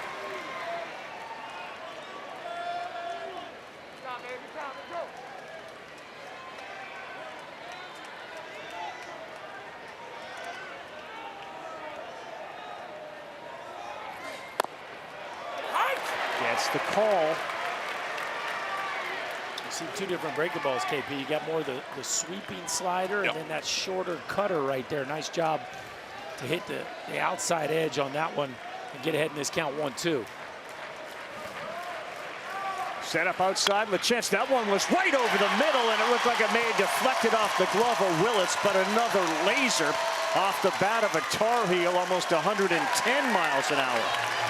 Yeah, he threw the short cutter last pitch and tried to go back to the sweeper that Gallagher swung through earlier in the count. This one just hangs. A breaking ball sitting right down Broadway. And Gallagher doesn't miss it. A rocket just past the outstretched arms of Jackson Willits. This Carolina offense playing with a lot of confidence right now. And here's a guy that is oozing it with 2 hits, Eric Paulson. And he lines another one, a one-hopper fielded by Willits. He's got a chance for 2. That's a nifty play by Jackson Willits. On a short hop, he takes it himself for a double play. Yeah, this is a very tough chance. You got to really trust your hands to choose not to get in front of this ball. And you watch the Sooner shortstop drop step, get your nose right behind the baseball, and then he knows his runner. Why flip it? I know I don't have a plus runner getting down the baseline. I can keep it myself, and boy, did that flip momentum quickly.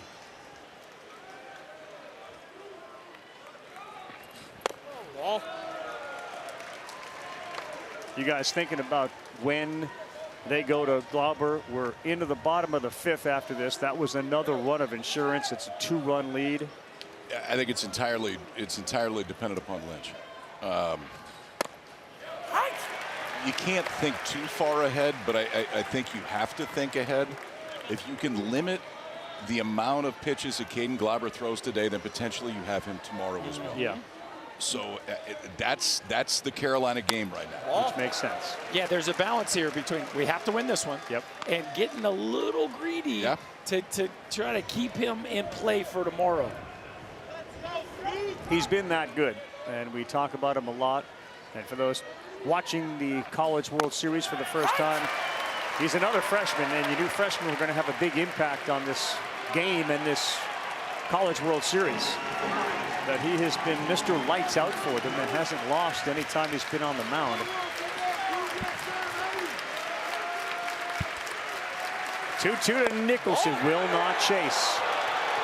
If you ask Scott Forbes, what he'd like to see is his offense put a 3-spot on the board and make it a much easier decision. Righties against Bowden hit .429 against his cutter and .176 against the slider. He takes it, good take. That was outside the whole way. Good plate appearance, and that's back for Nicholson.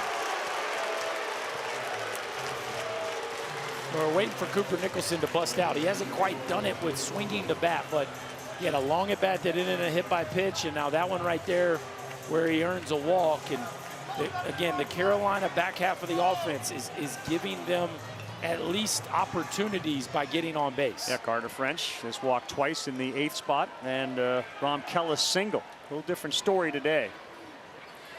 That one gets by LaChance, and down to second base quickly goes Cooper Nicholson. And LaChance picks it up. Back up against the backstop. He's had a few of those. You know, hasn't been the cleanest. Call that a wild pitch on Bowden. Yeah, KP, wild pitch or pass ball? That's a wild pitch. It was too far away. Just tugged the change up and pulled it all the way to the glove side.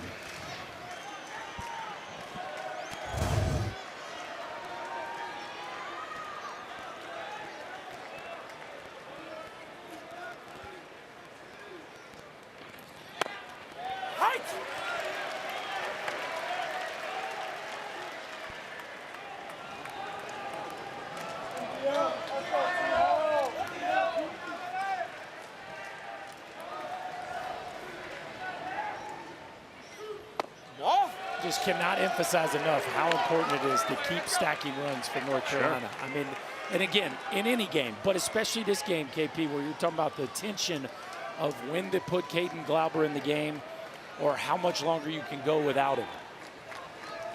2-1 to Howe. That's high. 3-1. Another one popped out of the glove of LaChance, and thinking about coming home aggressively was Nicholson, as he's now at third base. That's curious why that's happening. He's trying to. You're trying to steal a strike when there's not a strike to steal right there. This is one where you just catch it. There's no need to try to frame it up and bring it down. Just catch it at miss. That's okay. And that time tried a little bit too hard, and it cost him 90. Now, you'll call that one a pass ball? They did. That is a pass ball. Thank you. You thought the last one was? I know that noise. Is that a Larry David noise? What was that? Al Burke did, I'll tell you that.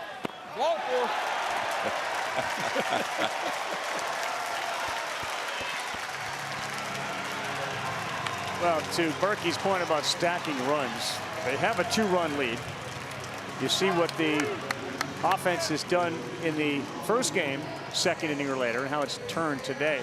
You have a number here. Carolina is, guys, 48-1 when leading by multiple runs, which is the best in Division I. That's the Glauber factor. The only loss came in the Supers against USC when they led 5-1 and ended up losing 9-5. Not a small sample size. 48-1.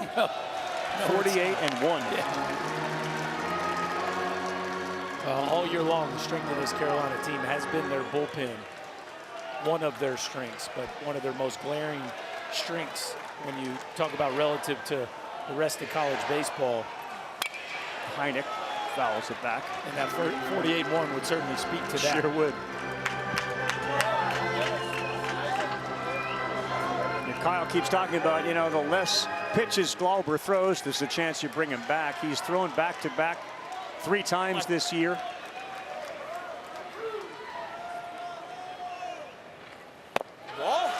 Bowden struggling to find the strike zone against Heineck, who was up with the bases loaded in the 3rd inning and struck out to give Mercurius another round on the mound. 2-1, 2 strikeouts for Heineck. Boy, that was way outside and shows the movement that Bowden has. It's 2-2. Well, that's also a hitter selling out to a heater right there, just trying to catch one out in front. Oklahoma fan base has been fully engaged in this one.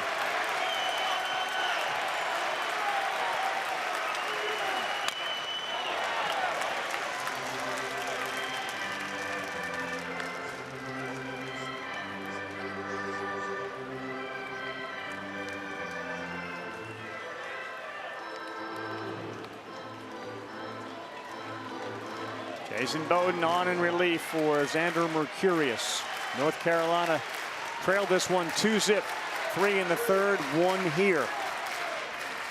And he chased another one, and he is gone. 3rd strikeout of the day of Colin Heineck. Bowden will strand 2, but in the era of tacking on runs, Berkey, they got another. Yeah, their star center fielder answers the bell, gets a changeup up in the zone. Xander Mercurius cannot believe it, but he entered the ozone right there. North Carolina feeling pretty good with a 2-run lead. On the other side, we'll talk to the Sooner skipper, Skip Johnson. Welcome back to the Men's College World Series presented by Capital One. Joined now with OU head coach Skip Johnson. Coach, with what's at stake today, how have you seen your team handle the expectations and pressure for today? Well, I think it's been good. I mean, Xander was really good. He started punching guys out, started trying to make them swing and miss, and you can't do that. You're violating everything that you're going to pitching. Throw the ball to the target. They get a hit. They get a hit. Your hitters just had a conversation. They'll get back out there at the plate. What adjustments do you want to see on that side of the ball? Just change the tempo of him. He's gotten in a rhythm now, and we got to change the tempo, get some guys on, and see what happens. Thank you, Skip. Thank you. Rafi? Thank you, KB. There is the meeting with Willis right in the middle of it. Is the offensive coach, coordinator of this baseball team, and for Skip Johnson in his 9th year at Oklahoma. He's looking at a team that he knows has the ability to put some crooked numbers on the board. And changing the pace means stop swinging at the first pitch. There you go. But I think part of Reggie Willett's frustration in that inning was he's had a team that has displayed so much feel for the game and baseball IQ throughout this run that they've been on. And so for them to go up there and make 3 first pitch outs in an inning, especially after their own guy had been on the ropes, I think was surprising. And clearly he didn't manufacture that with signs, but it looks like now he is. Yes. Fake bunts here to start this inning. Yeah. Does it ever enter his mind to think, you know, if we, well, now there's going to be a conversation. It looked like Gaines came out and said, go talk to him. That's Forbes out there.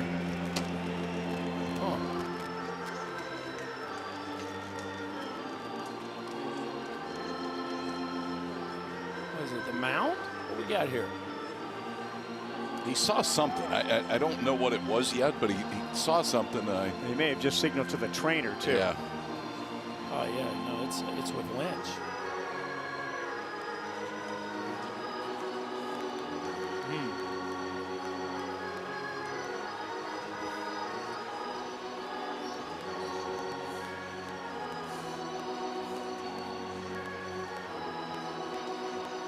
He's pointing to his side a couple times. Lower left side. Yeah.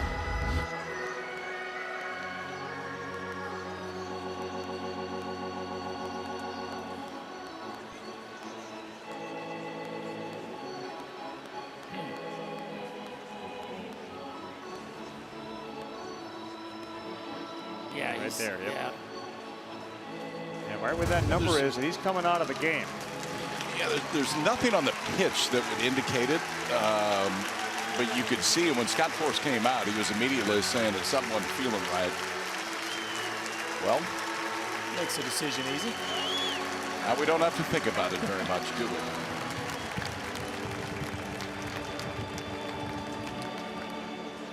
The assumption is that guy, Caden Glauber, is coming into the game.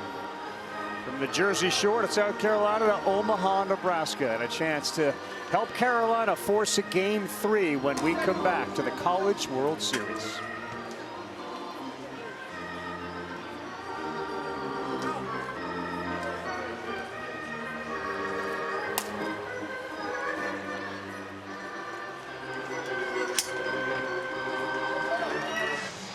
All right, guys, we are back here in Omaha, and all of a sudden, things have gotten a little more interesting. Ryan Lynch was cruising along here. The idea for Carolina would be if we're going to go to our superstar, it would take a little while. But Lynch's injury, as you see him talking to the trainer, prompted them to go out and take him out of the game.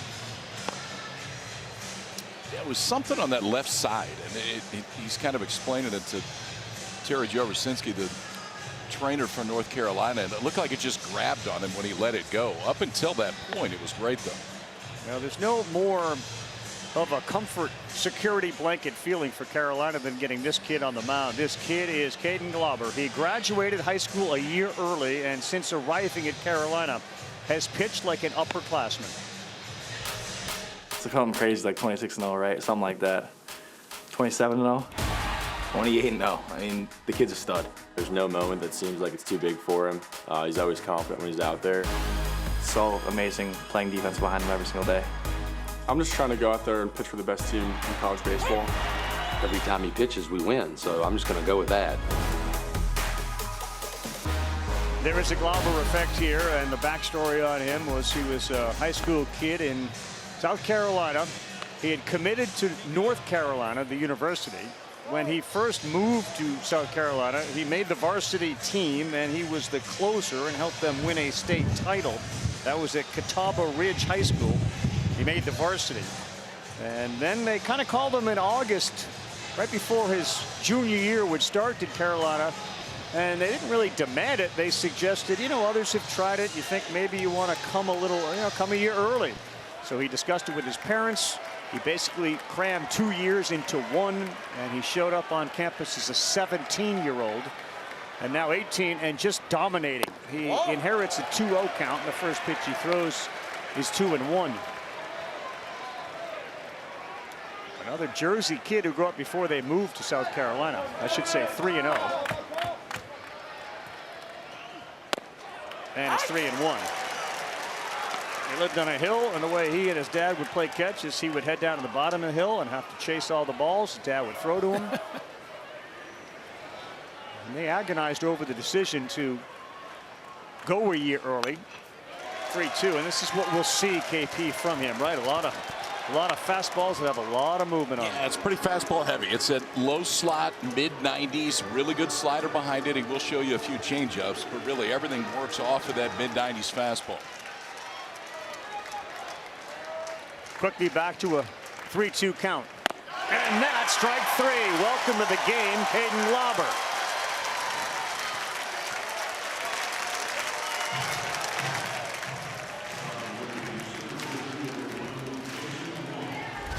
I don't don't think I've ever seen somebody change grip this late when he's going. I mean, he is spinning the ball in his hand as he starts to go. Not when he's in his set position, but literally as he's going to home plate, grips that slider and rips it for the strikeout. Jason Walk hasn't seen the first pitch he doesn't like, and he swings through that one. It's 0-1. Single and a one-pitch pop out to left his last time up. The challenge for the Sooners is right in front of them. Oh. Whoop. Whoop is right. You heard the Colin Heineck expression when the ball popped out of the mitt.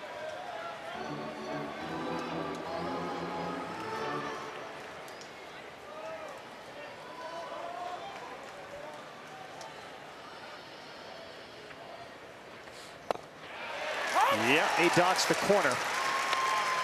So he has thrown back-to-back 3 times this season. He's very likely in regardless, unless Carolina puts a ton of runs up on the board to get him out. But back-to-back, he's thrown 96 pitches. No, that's down. That was in May. In March, 62 pitches back-to-back days. And in February, another 62 pitch, 31 and 31 against Indiana. So he's done it 3 times if they need it. Chase Cheddar, back-to-back punch-outs for Glauber. Well, and I think you're seeing right now the poise of a young man that is the reason he's 28-0 when entering the game, and that's no environment's too big for him. He comes in, he's 3-0 count, doesn't matter. He comes back and erases Branch, and then against Walk, we see him dot the corner and then elevate the fastball, and boy, 28 strikeouts in 17 2/3. Nothing about this kid would make you think he's a freshman. Whoa. Except for maybe the way he fills out his jersey. Which will change. I don't know you want to change anything.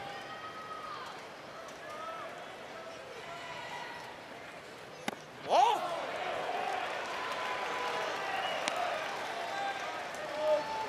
His dad Keith, who was his first and longest influence on the game of baseball, a 9-year minor league career, 15 big league innings for Keith Glauber, and that was with the Cincinnati Reds.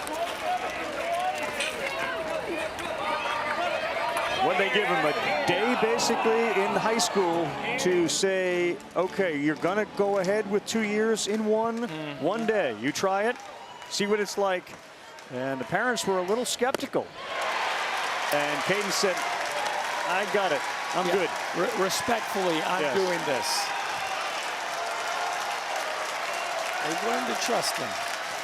And why wouldn't you? 2-2 from the 18-year-old right-hander. 3 straight strikeouts. Caden Glauber announces his presence with authority.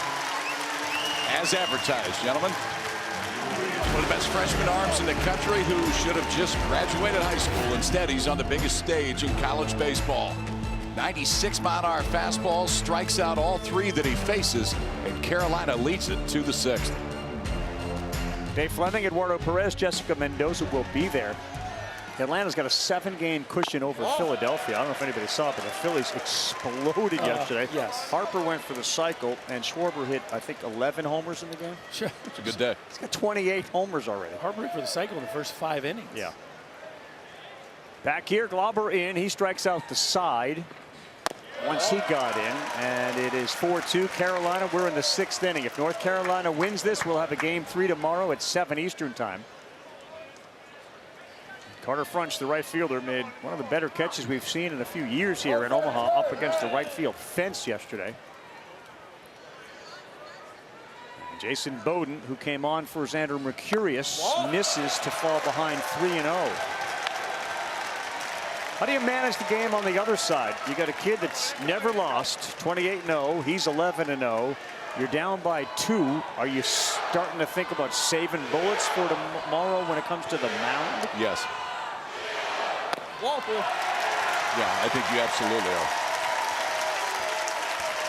So you're saying well, I think the dilemma if you're Oklahoma is you can't let this game get so far away from you that they feel comfortable enough to take Glauber out of it. So I do think plus your offense has been so hot, KP, you want to give them a puncher's chance here down the stretch. I agree. No, I don't disagree with you. And you don't go into the punt formation, but you also you're managing the scoreboard right now too. For sure. 0-1 to Kellis.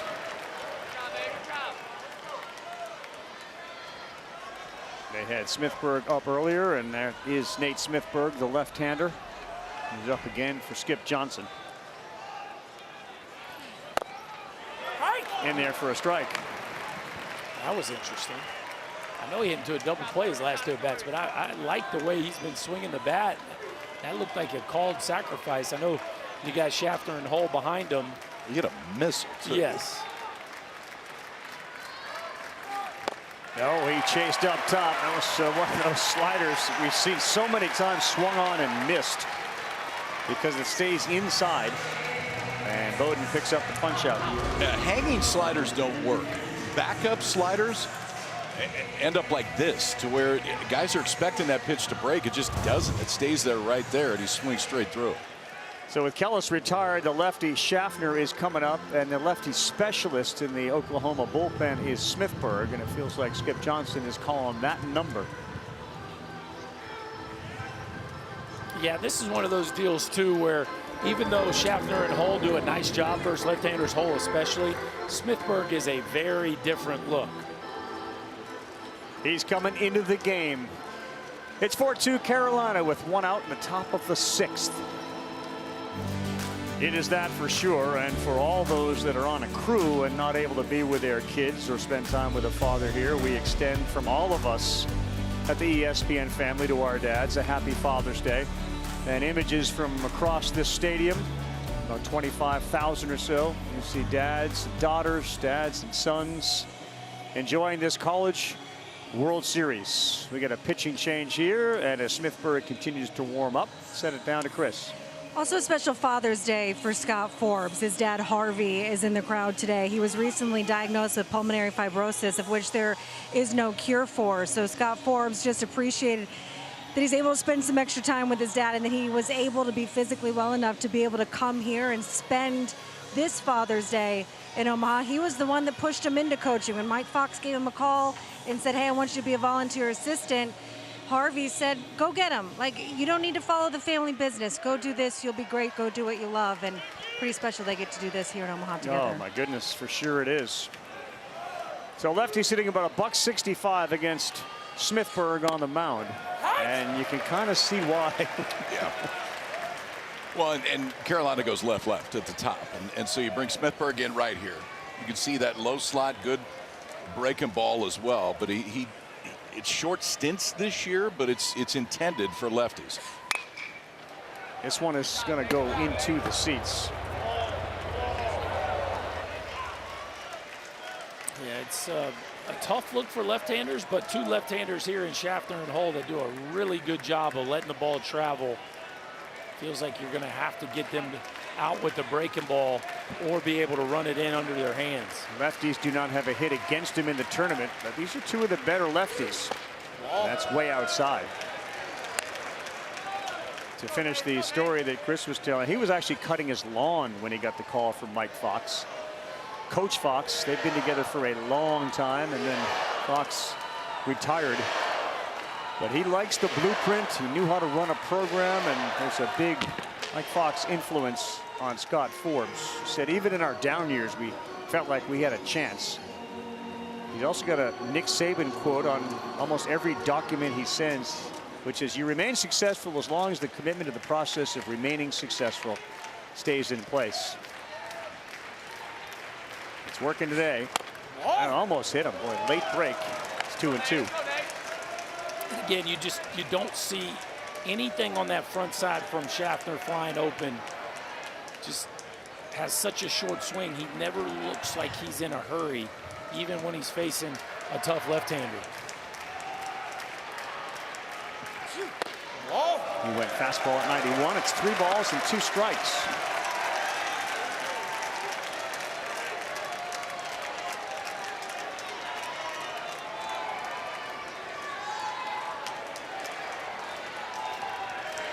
Breaking balls against lefties, and Schaffner has not had much success. Just a 167 average. Fastball there, and he's able to foul it off. fastballs against lefties. And again, this is a small sample size, but he's had pretty good success. Yeah, you feel like you're going to have to get him out on that breaking ball or the fastball in again, because he just does such a nice job on the outer third. French leads off first. Next one is spoiled at the plate.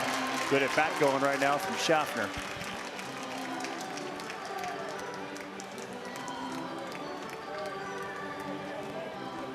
And to your point, this is sort of the evidence of we're not cashing in here. We're going to bring this guy in. We're going to see what we do with the top of the order and take another whack at Galver. Chops one into left field. Brock is over there. Watch out! Oh, boy, a big collision again in the outfield. It is caught by Walk and held onto. But that was a hard collision between Brock and Walk in the outfield, and remarkably, Jason Walk held onto it. Well, we see this all the time out here. These guys just have a hard time hearing each other, and typically you want the corner outfielder to take his eyes off the ball and check the center fielder, but Brock takes a direct route to this ball. Looks like Walk is calling it. I just don't think Brock hears him. You don't see Brock call. Oh, yeah, he is. He's calling it. They're both calling it.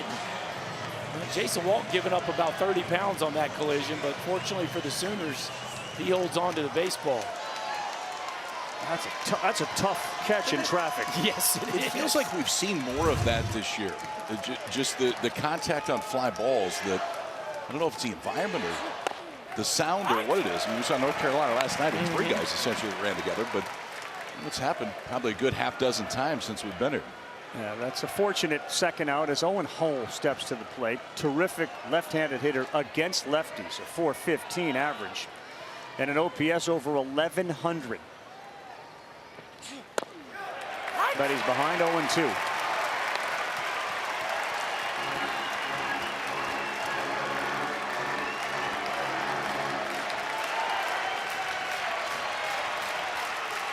He was nearly involved in one of those collisions last night when his middle infielders converged in center field. And that is a slow roller, and it's a good thing it rolls foul for Oklahoma. That's an easy hit for Hull if it stays fair.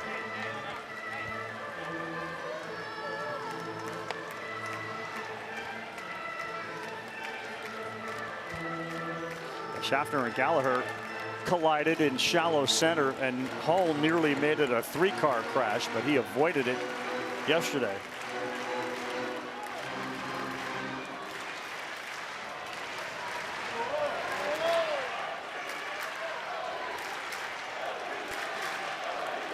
Hull hit a hard liner in the third that was caught. He hit a homer that was also caught by a fan in right. Perfect pitch, paint on the corner. And you got the sense that if Hull had ABS, he might have tapped his hat, but no. And that is awfully impressive there from the lefty specialist, Smithburg. Say he did his job. Came in and faced two of the better lefties this entire tournament. He gets them both out to last. Sidearm fastball on the outside part. We got a good one today. We do, and a dangerous play in center, survived by Walk.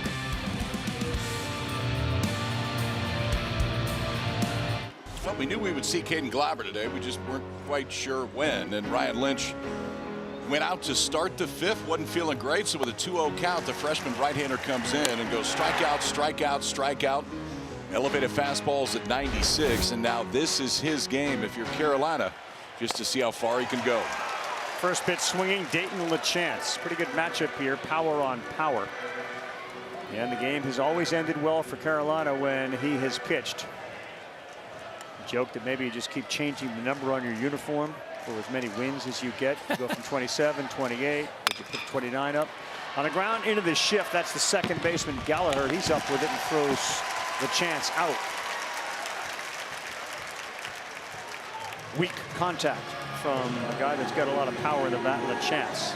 Well, you appreciate the command there. That's two fastballs to a guy you know who's swinging, and he throws both of those just off the outside edge. LaChance waves at both of them, and boy, you will take weak contact when that dude's up to bat. Another good matchup with the cleanup hitter Willits, who has been squaring balls up at a high rate here. And a little breaking pitch in there for strike one. He's the only Division I pitcher, Glauber, with at least 10 wins and 5 saves this year. He's got one of each here in Omaha. And he was outstanding in Game 3 of the must-win Supers. Oh.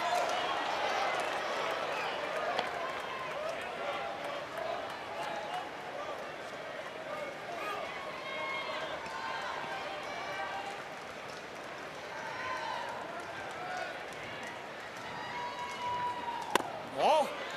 2-1. Brendan Brock is the only guy that has a hit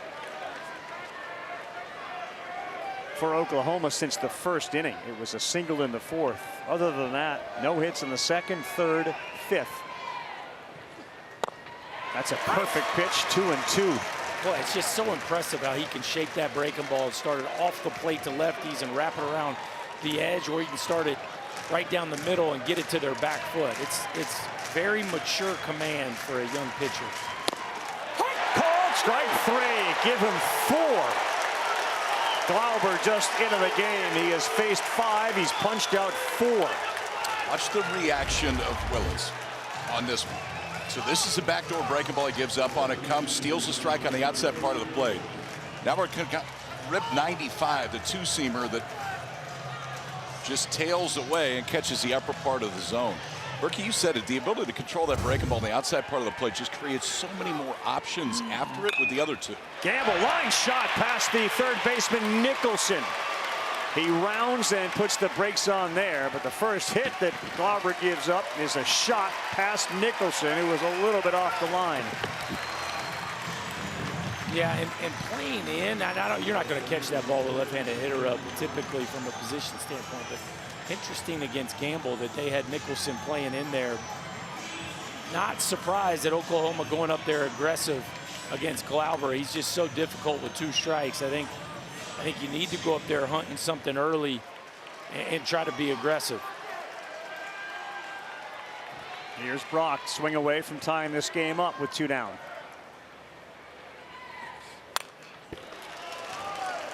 They are aggressive on a 95-mile-an-hour fastball from Caden Glauber.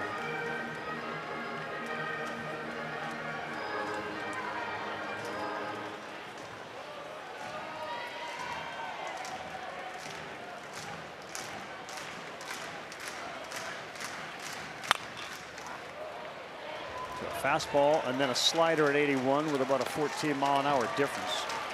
Yeah, for the most part, he's gonna stick with those 2 against the right-handers. But he can shape them so well, both pitches, to different quadrants of the strike zone. As we take a look at the Glauber family, rising to their feet. Mother Mary, let's get up here. We got a chance for another punch out. He will not deliver on that one. Those are your new pals, right? Yeah, I hung out with them the other day. Neat family. You can tell why their kid is so well adjusted and poised. Parents are so humble about all the success he has had.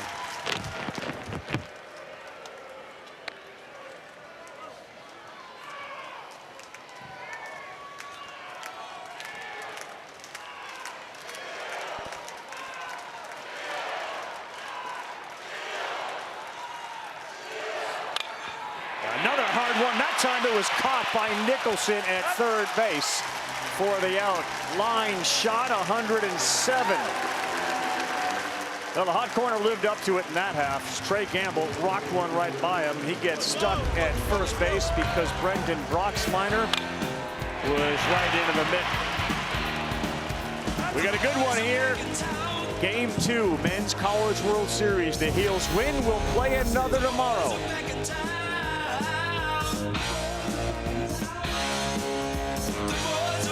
AJ DeBonsa looks like he goes #1. Berkey's guy, Nate Ament, looks like a top 10 pick out of Tennessee. Trending that way. Trending that way. You're an NBA draft analyst now, too. Sure. You're an NFL draft analyst a couple months ago. Now we're going NBA. Gallagher, first one on the ground. Backing up over there is Johnson. Strong throw, short. And Taki scoops it. And a 1-pitch out there of Gavin Gallagher. Smithburg continues to pitch well on in relief. Love a good backhanded pick by a first baseman right there. Taki making that one look simple. We've seen some nice plays by the Oklahoma. Watch him get his nose down, backhand that pick. And we've seen him do a few different things, manipulating the base, but that's kind of the classic get low to the ground and work low to high to make an errant throw finish well. Be careful of a first pitch jump here. Paulson does swing at the first. Against lefties, he likes to do that, and he's had great success with a .556 batting average on first pitches.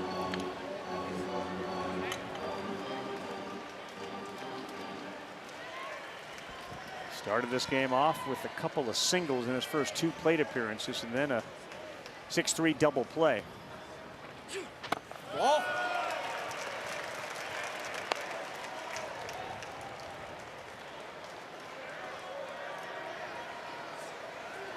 Very personable kid is Paulson. He'll sit and chat with you about anything. A lot of pride in Long Island, where he's from. Golfs one to left. Brock is still coming, diving. Did he catch it? No. And he may be injured as he picks that ball up. He is shaken up.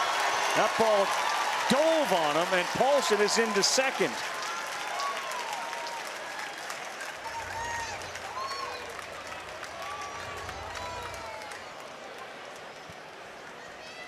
He didn't get a great read on it, and you can tell he certainly is in pain with the left arm shoulder area.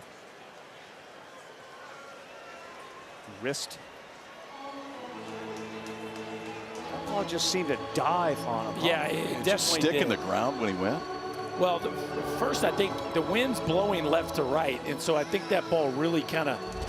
Yeah, but his arm. No, but the ball, the read kind of early was sideways, and then he dives, and I think the shoulder gets exposed there. And anytime, boy, I speak from experience, and I don't like the way that looks, because you get that left shoulder exposed when you land, and you can get some nasty stingers. You see him reaching out his arm right there because I think he's dealing with some shoulder discomfort. Oh, yeah.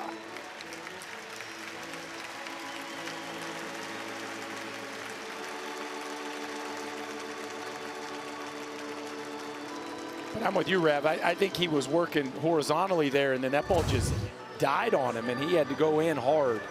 His shoulder is not feeling great right now.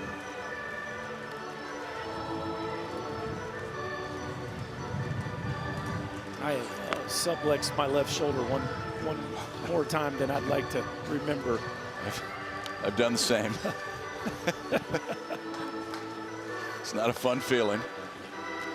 Yeah, that's the part you got to do is reach above and see if he can do that. Looks like he's going to stay in the ball game. Yeah, obviously, if it was his throwing shoulder, it'd be a different story. But you got to reach up to make the catch. You got to make sure you're able to do that. Tough kid, tough play, and another on the other side hit for Paulson, who's got 3 of them today.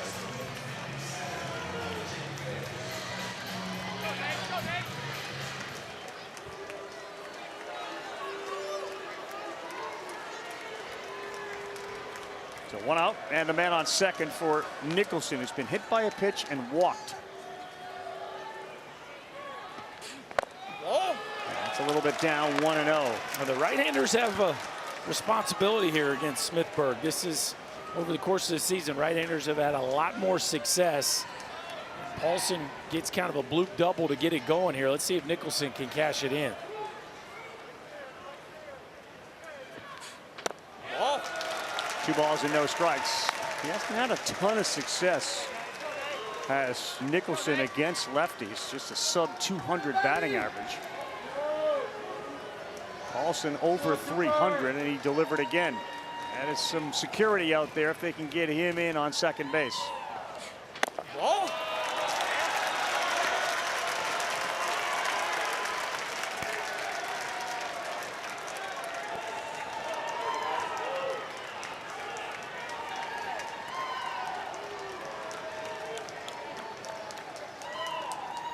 Only 1 defender on the right side of the infield. They shift. He swings at it. 3-0 green light for Cooper Nicholson.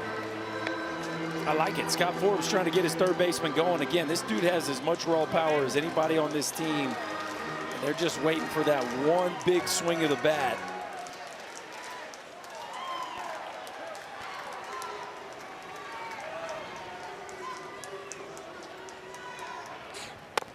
Yep, 3-2.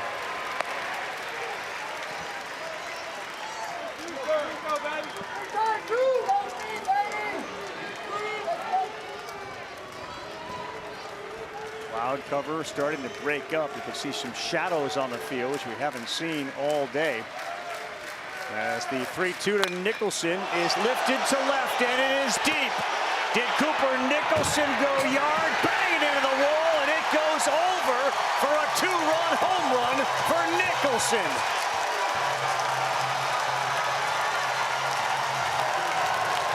And the worst possible situation for Brock, who ran back. He's got a banged-up left shoulder. He hits the wall hard and never could extend the arm. 6-2 North Carolina.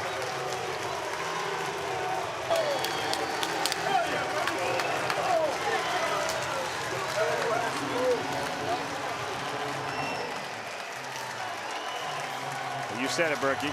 3-0 green light, trying to get their third baseman going. He's got more homers than anybody, 17 on the season. And now it's a 4-run lead. Yeah, he just kind of felt like the do factor was high for Cooper Nicholson, and finally cashed one in. And boy, some much needed breathing room, boys. 4+ run lead. They have been almost unbeatable. Good for Nicholson, who has not had much success against lefties, but goes yard here at the World Series. Oh.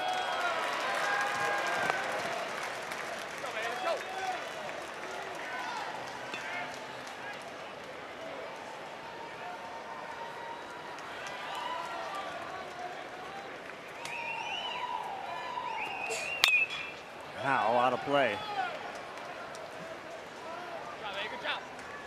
Now, with Glauber on the mound, it looks more and more of a likely game 3.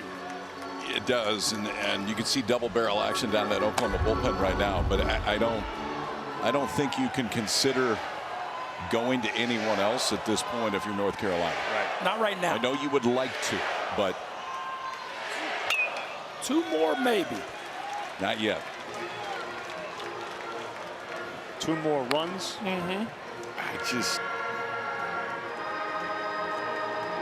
I don't think I could do it.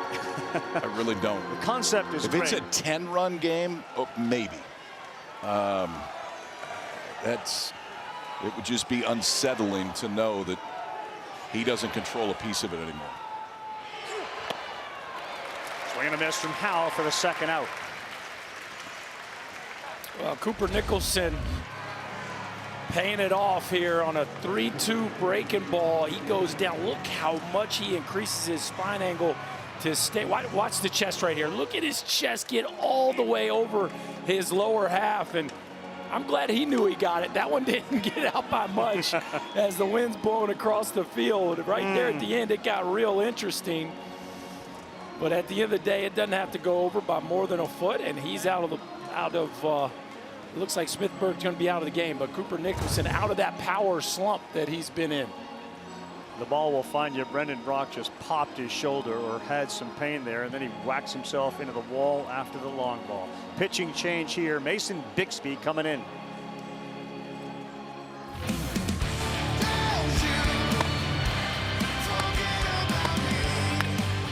And that is a fair ball. A triple for Jake Schaffner.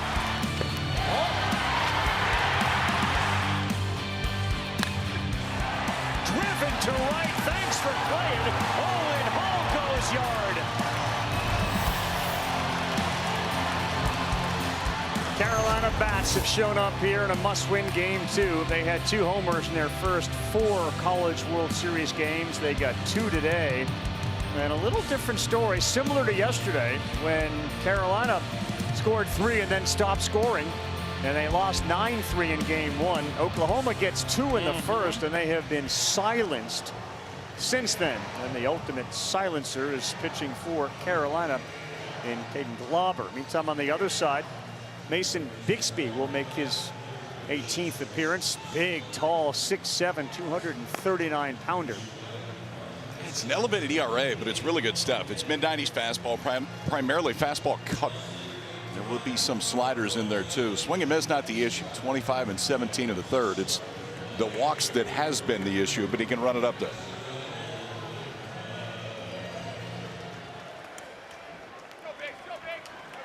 So 2 down and a 6-2 Carolina lead. 2 in the inning, and here's Heineck. He has struck out 3 times, and that one is foul. That's what North Carolina wanted, boys. They got through the first 2 innings and felt like they were feeble at the plate, and then all of a sudden, the Jake Schaffner triple led to 9 men coming to the plate in the third. They've seen the ball go over the wall a couple of times today. This one to center field, walk. Makes it look very easy out there. But all of a sudden, the Heels are feeling very good about themselves because 27 is on the bump. The team is 28-0 when he pitches. And it never hurts when a guy who's scuffling a little bit goes yard and enters the chat.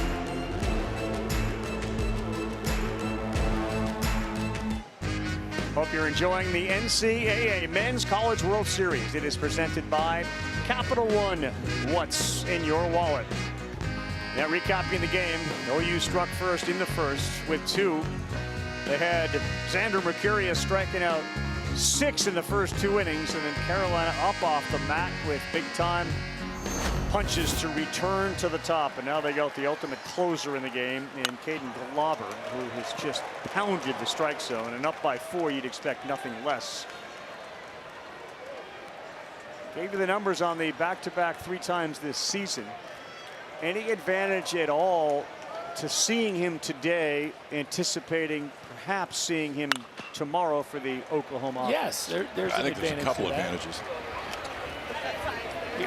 Number one, you would anticipate the stuff maybe not being quite as electric, but number 2, at least now you know. You've been hearing the scouting reports, Right, you've now gone you've over the seen it. videos. Like now you've stood in the box against him. There is an advantage. That doesn't mean necessarily going to have success, but I would rather have seen him than not.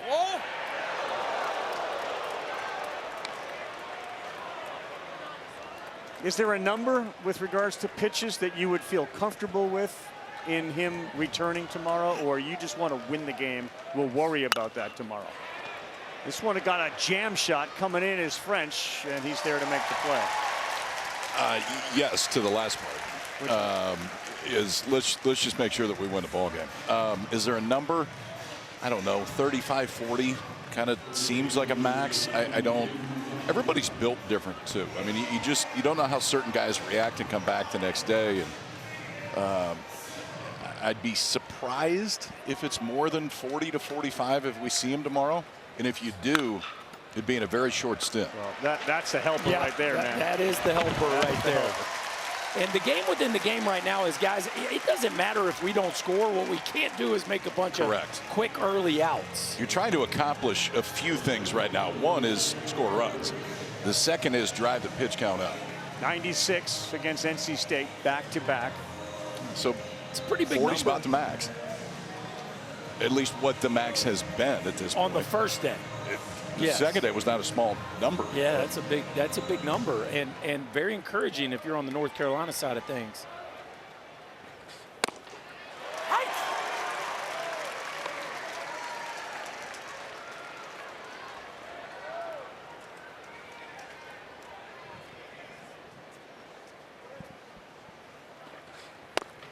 Oh, a great look at the movement on that slider. Flat angle of attack as it gets to home plate, looking like the heater, and then just a left turn to the edge. Working quickly and absolutely destroying the strike zone for Branch. And he is gone chasing. Glauber's doing exactly what he needs to do. It took him 8 pitches to get through that half, and since he has come in, we have seen now 5 strikeouts, just 1 hit. Carolina and their fan base feeling like we got a real good chance to play for a title. Still a couple outs to go. It's 6-2. We head to the 8th.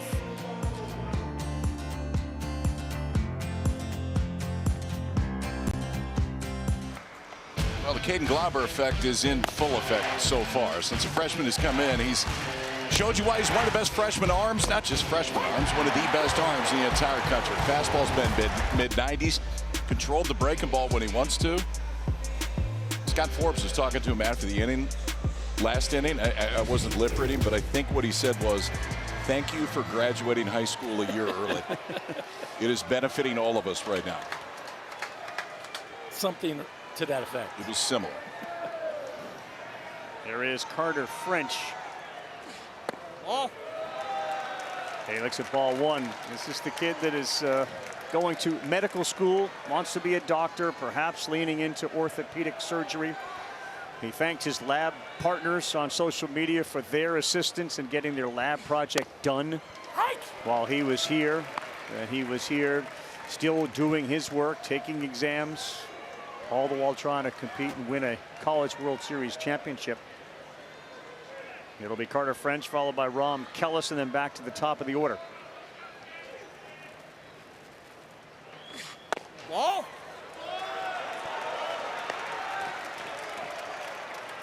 2-1 to the fourth pitcher used today for Oklahoma. Mercurius, Bowden, Smithburg, and now Mason Bixby.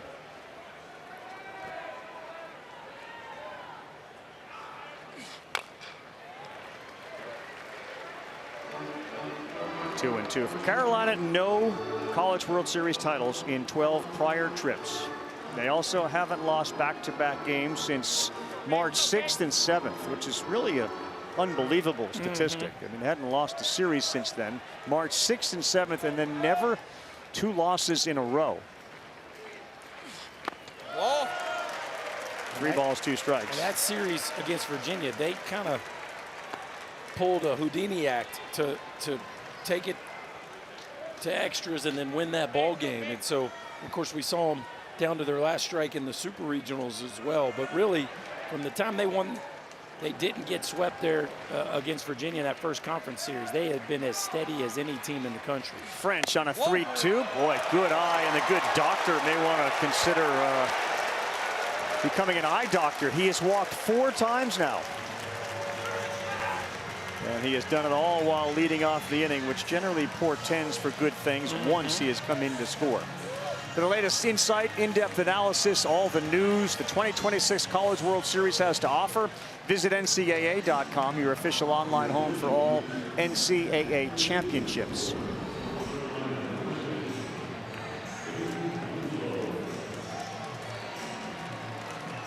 North Carolina has brought in a guy that we have seen quite a bit. Macon Winslow will bat for Kellis, who struck out his last time up. So the margin for error for these guys is very small. Kellis had smashed the ball a couple times, struck out his last, and they bring him in for a bunt that's going to go just foul.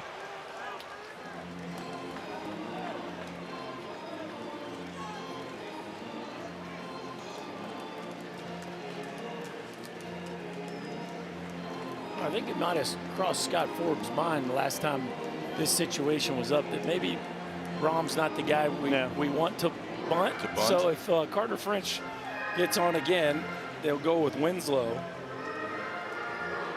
He's just trying to give opportunities to Schaffner and Hull every chance he gets.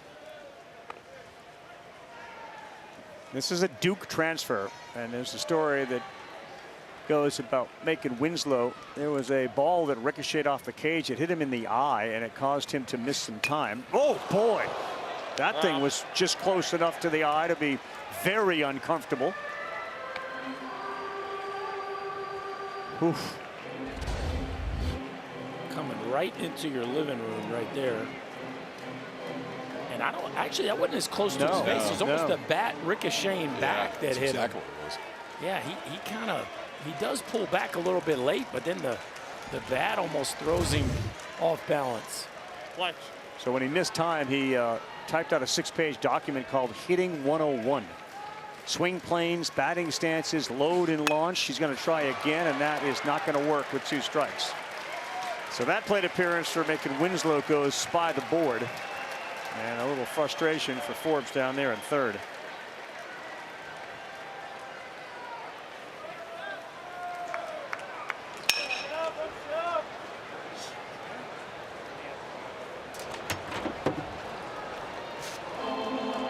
And here comes Skip Johnson, who may have seen what he needed to out of Mason Bixby and got what he wanted to out of him. And it looks like a left-hander is warming in the pen and likely to come out of it.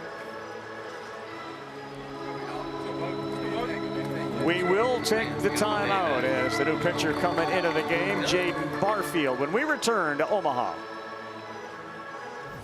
Time now to take a look at today's Capital One rewarding performance. Schaffner got things started with a triple, and then we started to go homer piece. The Ozone, Owen Hall, and then Cooper Nicholson. Climbs one out over the wall in left field. North Carolina needing a win to give them a chance to win a championship tomorrow. Got a 6-2 lead, and we go to the lefty, Jaden Barfield. Haven't seen old JB in a while, KP. No, we haven't, and they haven't. For Jaden Barfield, he's thrown just 8 2/3 innings this year. He's thrown just 3 innings total since April 21st. Last outing was May 31st in the regional against the Citadel. But you go left to top, and this is where Skip Johnson's going to try to play that matchup game, at least for the next 2 hitters. Out of Pearland, Texas, that powerful Pearland, Texas youth baseball community they have there. A whole bunch of travel teams. We've seen the Little League team from Pearland, Texas get to Williamsport and play in the Little League World Series a couple of times. Forbes came in. He had a couple of quick words for Schaffner.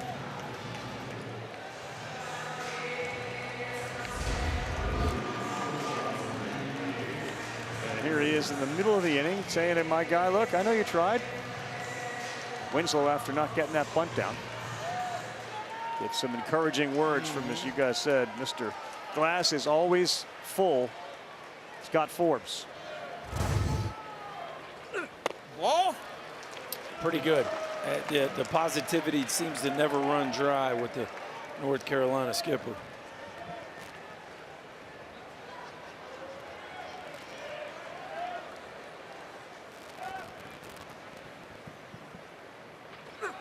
Ball.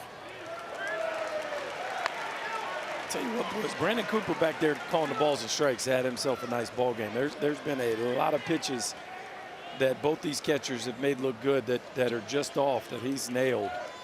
Another one right there.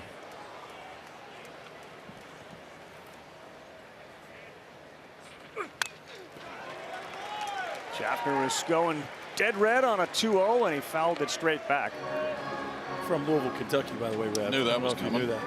I was waiting for you to follow up because I know you wanted me to say from. I was waiting, but you never got me there, so I just went ahead and took the shot.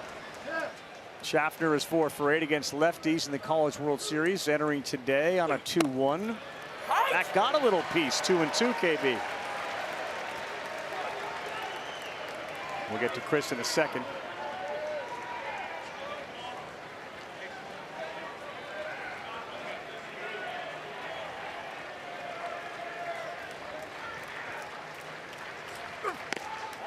That one misses. Schaffner's a multi-sport athlete. Remember, he was the kid who went to North Dakota State. They had a hockey rink in his backyard. He was skating since he was 2. And then he went football, hockey, baseball at Craig High School. What was your favorite sport? Whatever I was playing at the time.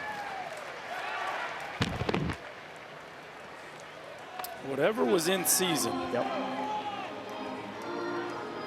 Kids still do that, huh? Yeah. Oh, yeah. That's kind of nice. Thank goodness.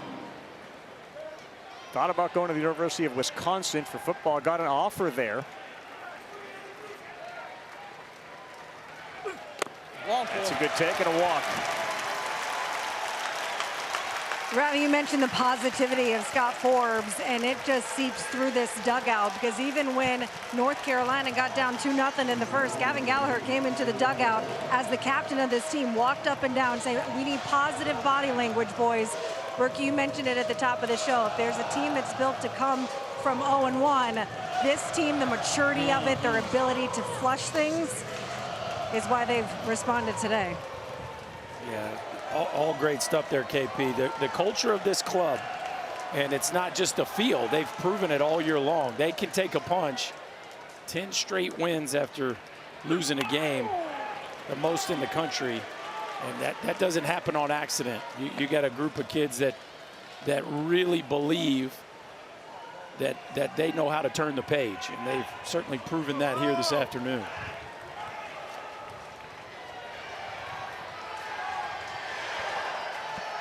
Owen Hall's an extra base hit machine as that one is in there to go 0-2.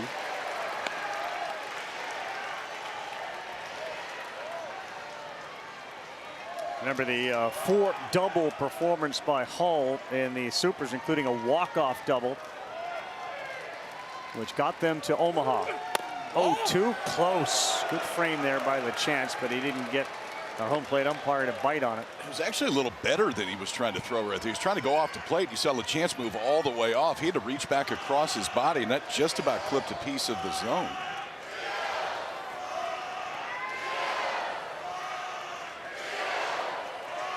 One ball, 2 strikes, 2 men on, trying to increase this 6-2 lead. Ball. 2-2.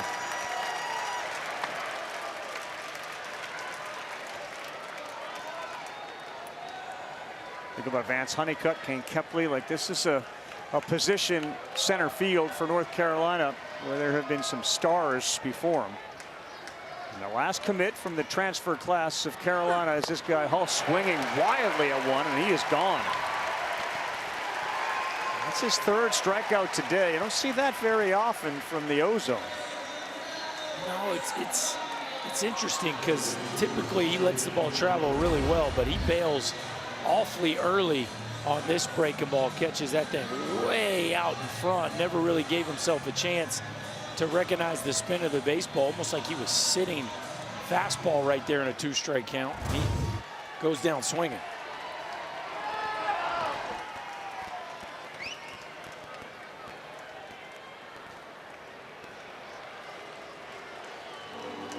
Skip's wearing out a path right now. And it looks like Jaden Barfield's day may be over as Gavin Gallagher, the righty, is coming up. We will take a timeout. Skip's trying to keep it right here at 6-2. Mr. Clutch Gallagher, when we come back, steps to the plate.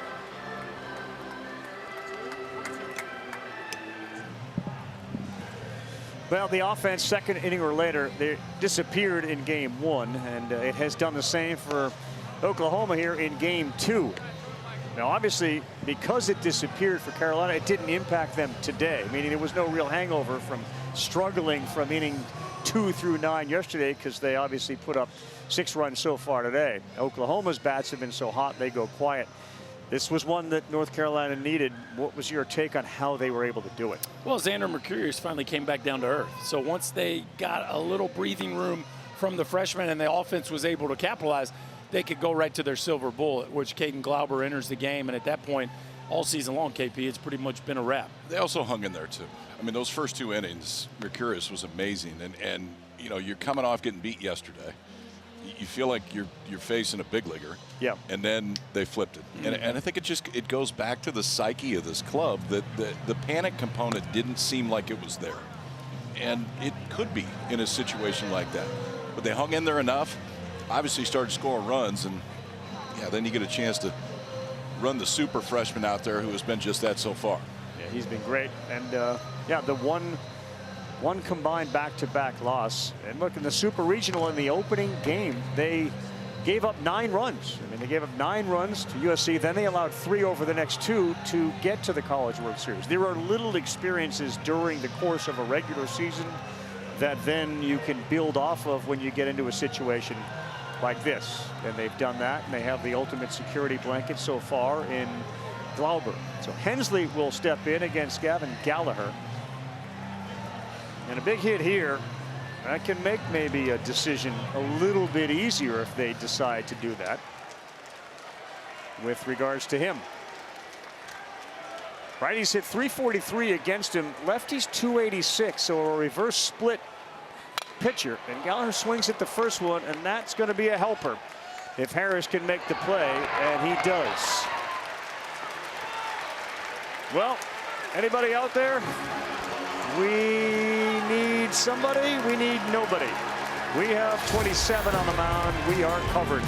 Glauber's been great, and they Need 3 more here and 3 in the 9th, and we'll have a game 3.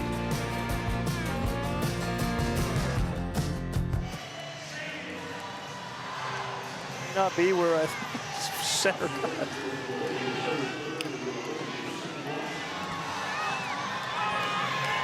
North Carolina looking to force a game 3. Would be tomorrow night at 7 o'clock Eastern time for all the marbles. And remember the statistic coming into this one, teams that won game 1 of the best of 3, 14 of the 22 had gone on to win the World Series. And a game 3 against Carolina would be a toss-up.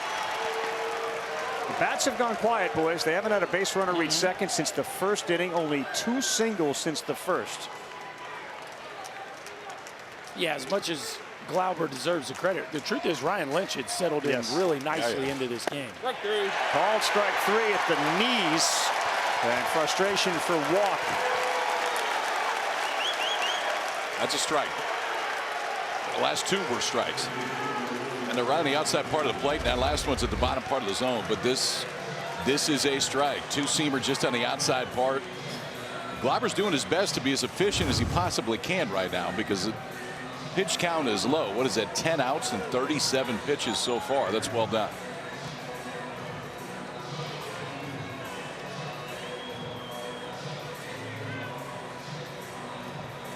So as an offensive player, Berkey, what can you do? What would your approach be against a guy like Glauber?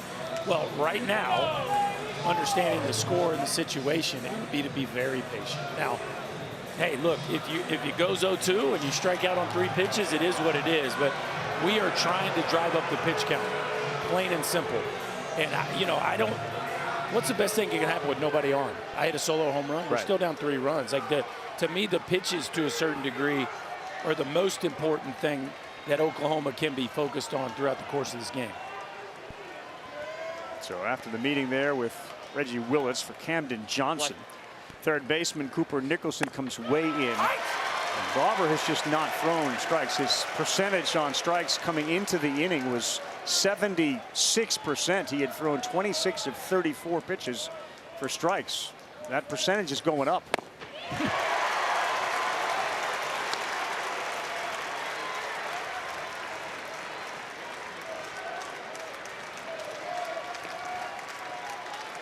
He has thrown significantly more pitches on the second day of back-to-backs. He tugged the heck out of that one at 95.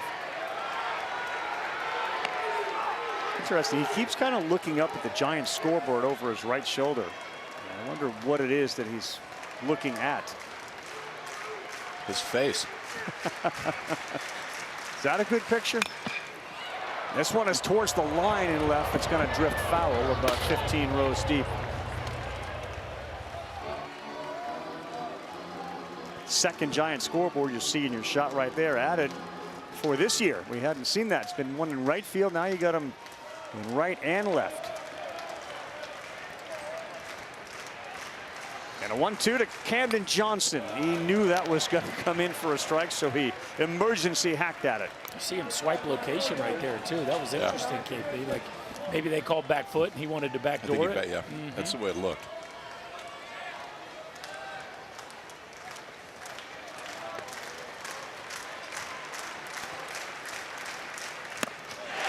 Another punch out for Glauber. How about a 90-mile-an-hour changeup? Yeah, life is good when you throw 90-mile-an-hour changeups that have this much down. And I always like to see that kind of right after he let it go, making sure that everything's still stretched out. The stuff obviously has been outstanding. That's now 3 straight strikeouts, 2 in the inning. The last one on a 90-mile-an-hour changeup down and away. Yep, and 7 in the game for him since he came in the 5th inning. LaChance. Ball 1. Do you feel something when you stretch like that? Is that a familiar stretch, KP, that you recall ever doing? No. It didn't look like it was necessarily on. Did you stretch? LaChance, boy, he got one and he hit it. Like every other start. Oh, that's I didn't want want to get too consistent with it. I think the first question is, did you actually ever stretch? Ish. Yeah. A stretch. Motions. 1 ball, 1 strike. The very interested family of Caden Glauber watching. He's got 2 outs in the bottom of the 8th. Ball. Nope, misses there. 2-1. Velocity still strong, 96, but now we're heading towards 50 pitches. I wonder if part of what Reggie Willett said to Camden Johnson was, we're okay driving the pitch count up here too. Mm-hmm.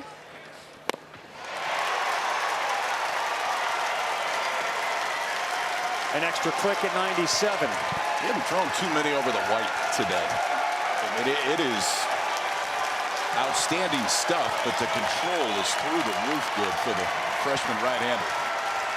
Looking for his 15th strikeout here in Omaha, but this one has popped up deep to right field, right on the track, and leaping again is Dr.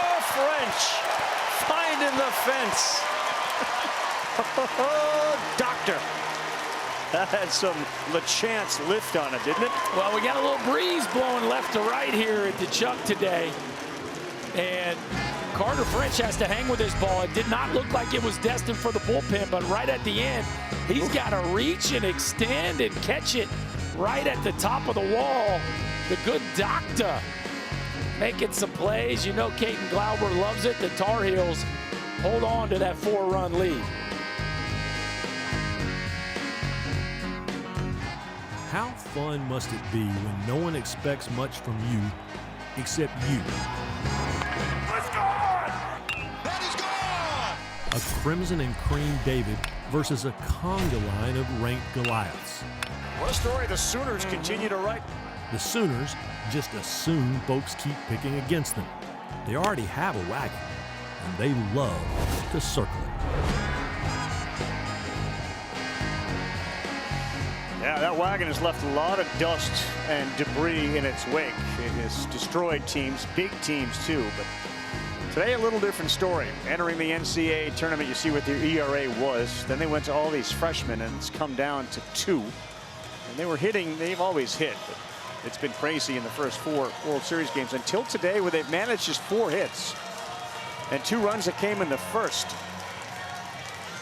We have matched a College World Series record as Skip Johnson has decided that Trent Collier is the guy to toe the rubber here in the 9th. He is the 7th pitcher used.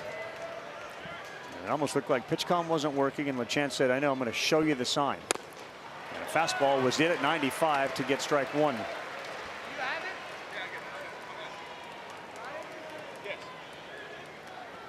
Collier's had a pretty good year for him, too.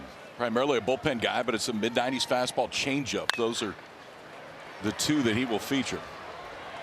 See the strikeout and walk numbers for Collier? Yeah, I mean, he's been very good. We've seen a bunch of matchups that OU has tried to do today, but now just trying to see if Collier can get him to the finish line. It's Eric Paulson. Phenomenal day here on Father's Day. He waited on that one, and that's going to be foul. Singled in his first 2 plate appearances, scored a run after getting another hit in the 7th inning. That was on that double. Batting average has come up 6 points, but a significant emotional day for the Paulson family. New York Police Department detective called to the Twin Towers on 9/11 and spent days going through the carnage and wreckage and debris that was there, and developed cancer years later in the throat, which doctors declared was as a result of the work that he did there, the heroic work that he did there. Paulson punches out. 1 out here in the 9th.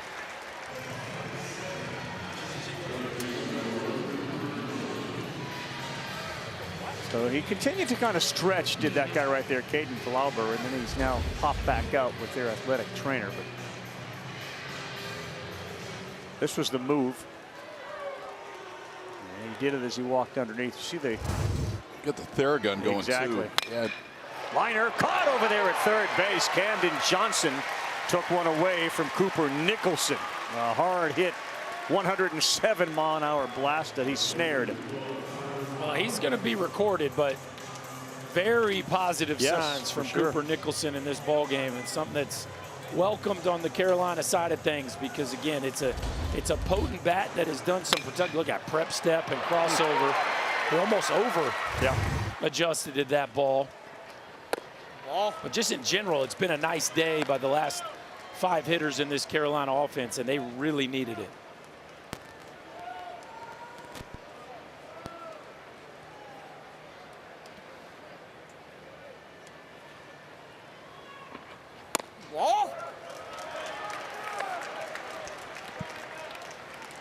Two balls in, no strikes.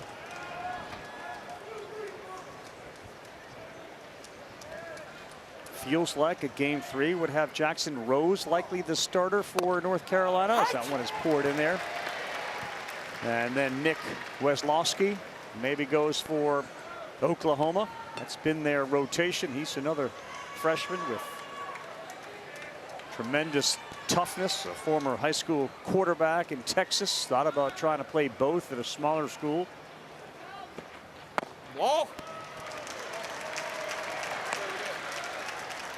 Yeah, it will be interesting. And for Oklahoma, LJ Mercurius gets a day off, so you know he's got some heavy usage in his tank.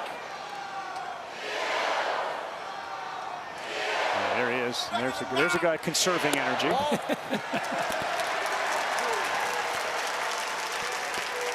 walk to Howe. That'd be pretty fascinating, KP, to recognize where we're at, assuming that Glauber kind of finishes this thing off, to be the guy that you know is going to get a chance to start a game to win a College World Series. And it's a feeling that not many get, regardless of where you play or how long you do play. I do think tomorrow, too, for OU, the use of LJ. Center field, a few steps back goes walk. The wind blows it towards right. He's there to make the play. Finish that thought. I think it's similar to the way that Glauber has been used today. The first chance you go straight to him. But OU not done yet.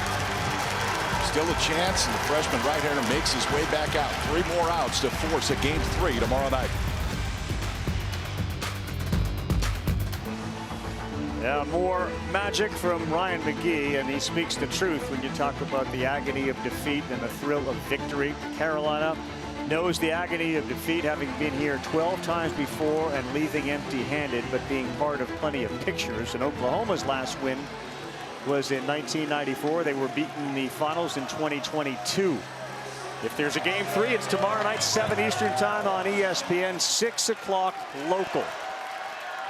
Glauber back to the mound. He has thrown 48 pitches, and his first one here is in there for a strike. And boys, 38 of 49 pitches for strikes. 38 of 49. That's a 77% clip.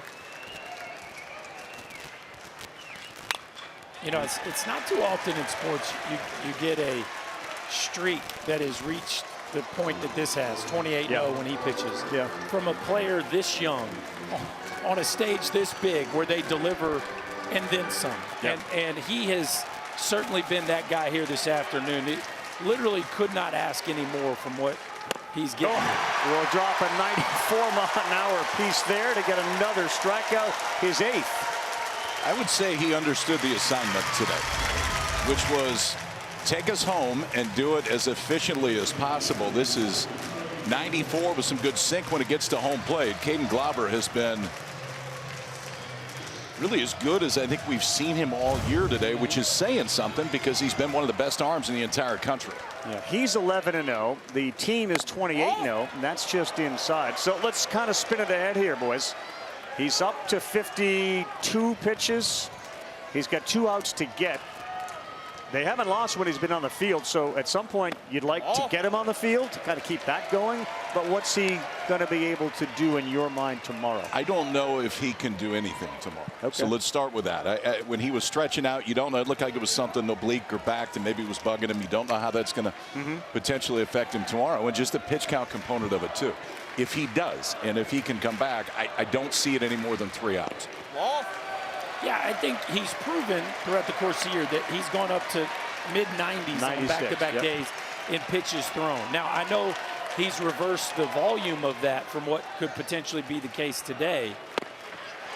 But to me, if he gets off the field at 60, 65 pitches, it feels like he could have 30 tomorrow, 30, 35 pitches. Now, what is that? Is that 1 inning? Is that 2 innings? We'll see, but I think it'll be something. Oh, no. Did he go? No, and that's going to be a walk for Glauber. A 3-1 close one. Gamble held up. That doesn't help the case.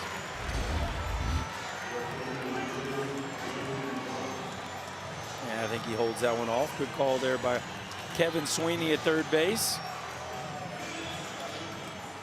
They have some action now in that North Carolina bullpen. Glauber thought he got the swing, and now Brock. Ground ball double play would be efficient if he can get that. And there is McDuffie, who has been the guy that took Glauber under his wing when he got on campus and really kind of showed him the ropes as a freshman. And all the things that go into being a Carolina baseball player.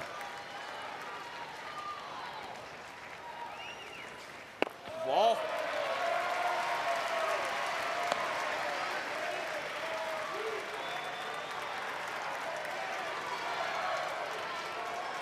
One ball, one strike.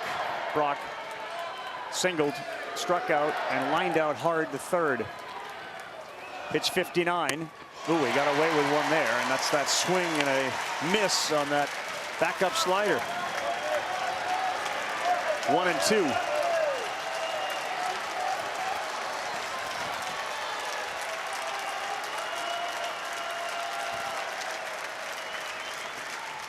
Ball. What do you think the activity in the bullpen is because? The number of pitches he's thrown, the walk, the stretching of the arm? This is his game. It is his game unless there's something physical that forces him to come out of it. No.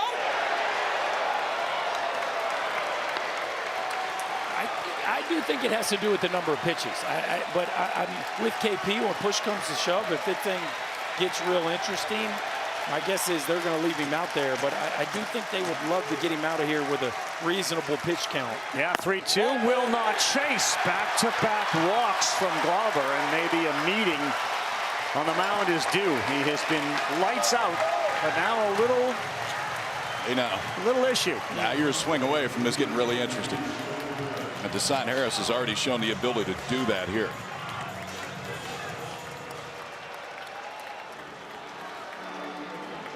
There will be a meeting with their pitching coach, Mike Gaines. But you got to be careful. Desan Harris loves the first pitch. Yep. He's been red hot, and you got a wind blowing out to right field. And so you're getting tired, right? You're kind of nearing the end of it, and what it feels like would be very easy to make a mistake right here and find yourself in a one-run ball game. And he has hammered the pitch down. That's the one he's been able to get to, and that could be part of the discussion right now is you know, if you're going to lean fastball on this, up is probably better than down against this swing path. And you got to keep it away, right? If he somehow gets you out to the backside, if he runs it out to left center, he wins. You couldn't sort of look at two different baseball journeys than Desan Harris, who was a walk-on at Oklahoma, against a kid that knew he was going to Carolina as a sophomore in high school on the mound. It's Glauber against Harris, down by 4. Ball. And the balls keep coming right now from Glauber. If nothing else, if you're Oklahoma, you realize he's not invincible. That's right.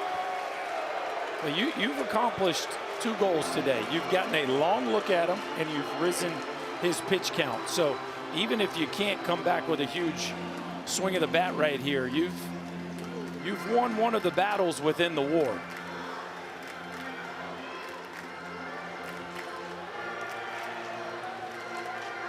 Well, PitchCom may have cooperated for Carolina here by allowing Glauber to take a little breather on the mound as Colin Heineck had to get it repaired or replaced.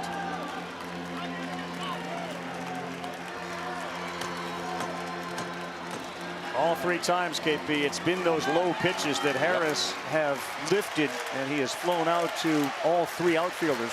They're very shallow against him right now in the outfield. 1-1.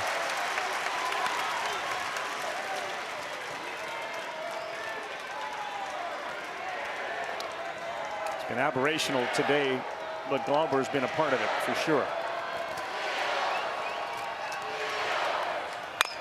Harris bounces one. This could be it. Gallagher steps forward, and he got him. And with that, North Carolina has forced a winner-take-all game 3. They may want to look at the play at first.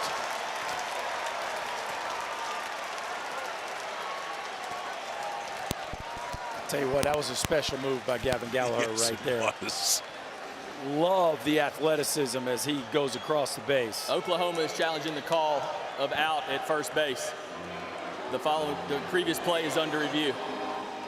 How about the confidence just to take it yourself in that spot? I mean, momentum's taking him that way, but still, it takes guts and instinct to make that play. And the arm strength to finish it off. Yeah, he is out. Oh, he's out. I mean, it's Happy Father's Day to all the fathers out there. The call is confirmed. He is out.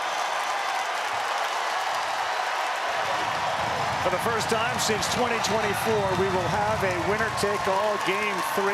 Caden Glauber gets a whole bunch of appreciation from his Tar Heels. They are now 29-0 when he is on the field. The biggest question overnight and tomorrow when he shows up to the park. Give me a number 1 through 5. How you feeling? Yeah, that's what can the you question, give me? isn't it? That's going to be the question. And every time he's been asked it, he's answered, He's been a 5. I've been a 5. Well, whatever that answer is tomorrow, he was more than 5 today. I mean, that was really well done and so impressive by this North Carolina offense after getting punched for the first 2 innings and then coming back and responding. And then obviously Caden Glauber took it from the 5th inning on. 65 pitches, 2-0 with a save at the College World Series. In 4 appearances, 10 1/3 innings, 7 hits, 3 walks, 15 strikeouts. For the first time in a long time, they have lost. They'd won 9 games in a row, and now they're going to have to regroup. And no, it is a game 3 for us, a typical game 7 for most other championships, where the winner tomorrow night will be a national champion. Chris, go ahead. Eric Paulson, congratulations as you wave up to mom up in the crowd. I want to start at the beginning of the game. You guys started with 6 straight strikeouts. How were you guys able to finally square up some ABs? Yeah, just it's the name of the game, sticking with your approach. We stuck with the approach early. He beat us early, but we just kept with it, and good things happen when you stick to your approach. Good things happen when Caden Glauber comes into the game 29-0 when he pitches. What's the confidence like when you build a lead and you guys are able to hand the ball to him? I mean, we're going to win when he comes in. That's the confidence. He's so good. His poise is awesome. He really is really fun to play behind. That first hit you had, you get to first base and you look up at your mom. What were the emotions like today on Father's Day, your first without him? Yeah, definitely a tough day, but I'm so happy. My grandma actually came, my dad's mom. She's up in the crowd, and it was really good to have him here. And all the dads on UNC, I gotta give a shout out to them. They were wearing Paulson 44 pins today. So, they're awesome. This is really such a family. I love this team so much. I know your dad wanted to see you in this uniform. You're now 1 win away from holding a trophy in this uniform. How would you describe the emotions heading into tomorrow? Definitely emotional. I wish he was here with me, but I'm going to hold him with me every day and, go win a national championship tomorrow. Congratulations. We'll see you then. Thank you so much.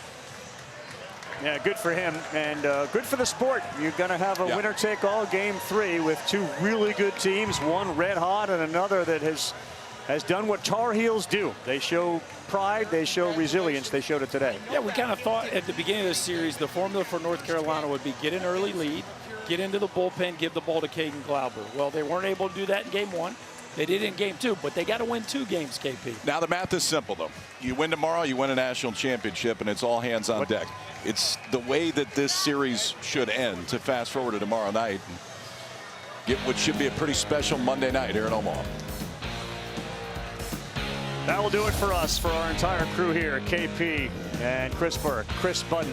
I'm Carl Ravitch. Can't wait for tomorrow. We'll see you at 7 Eastern on ESPN for Game 3 of the Men's College World Series. Will 13 be the lucky number for the Tar Heels? Or will the Sooners break through for the first time since 1994? We look forward to seeing you then. It should be fantastic. Today was dynamite, and we got what you all want. A winner-take-all Game 3. So long from Omaha.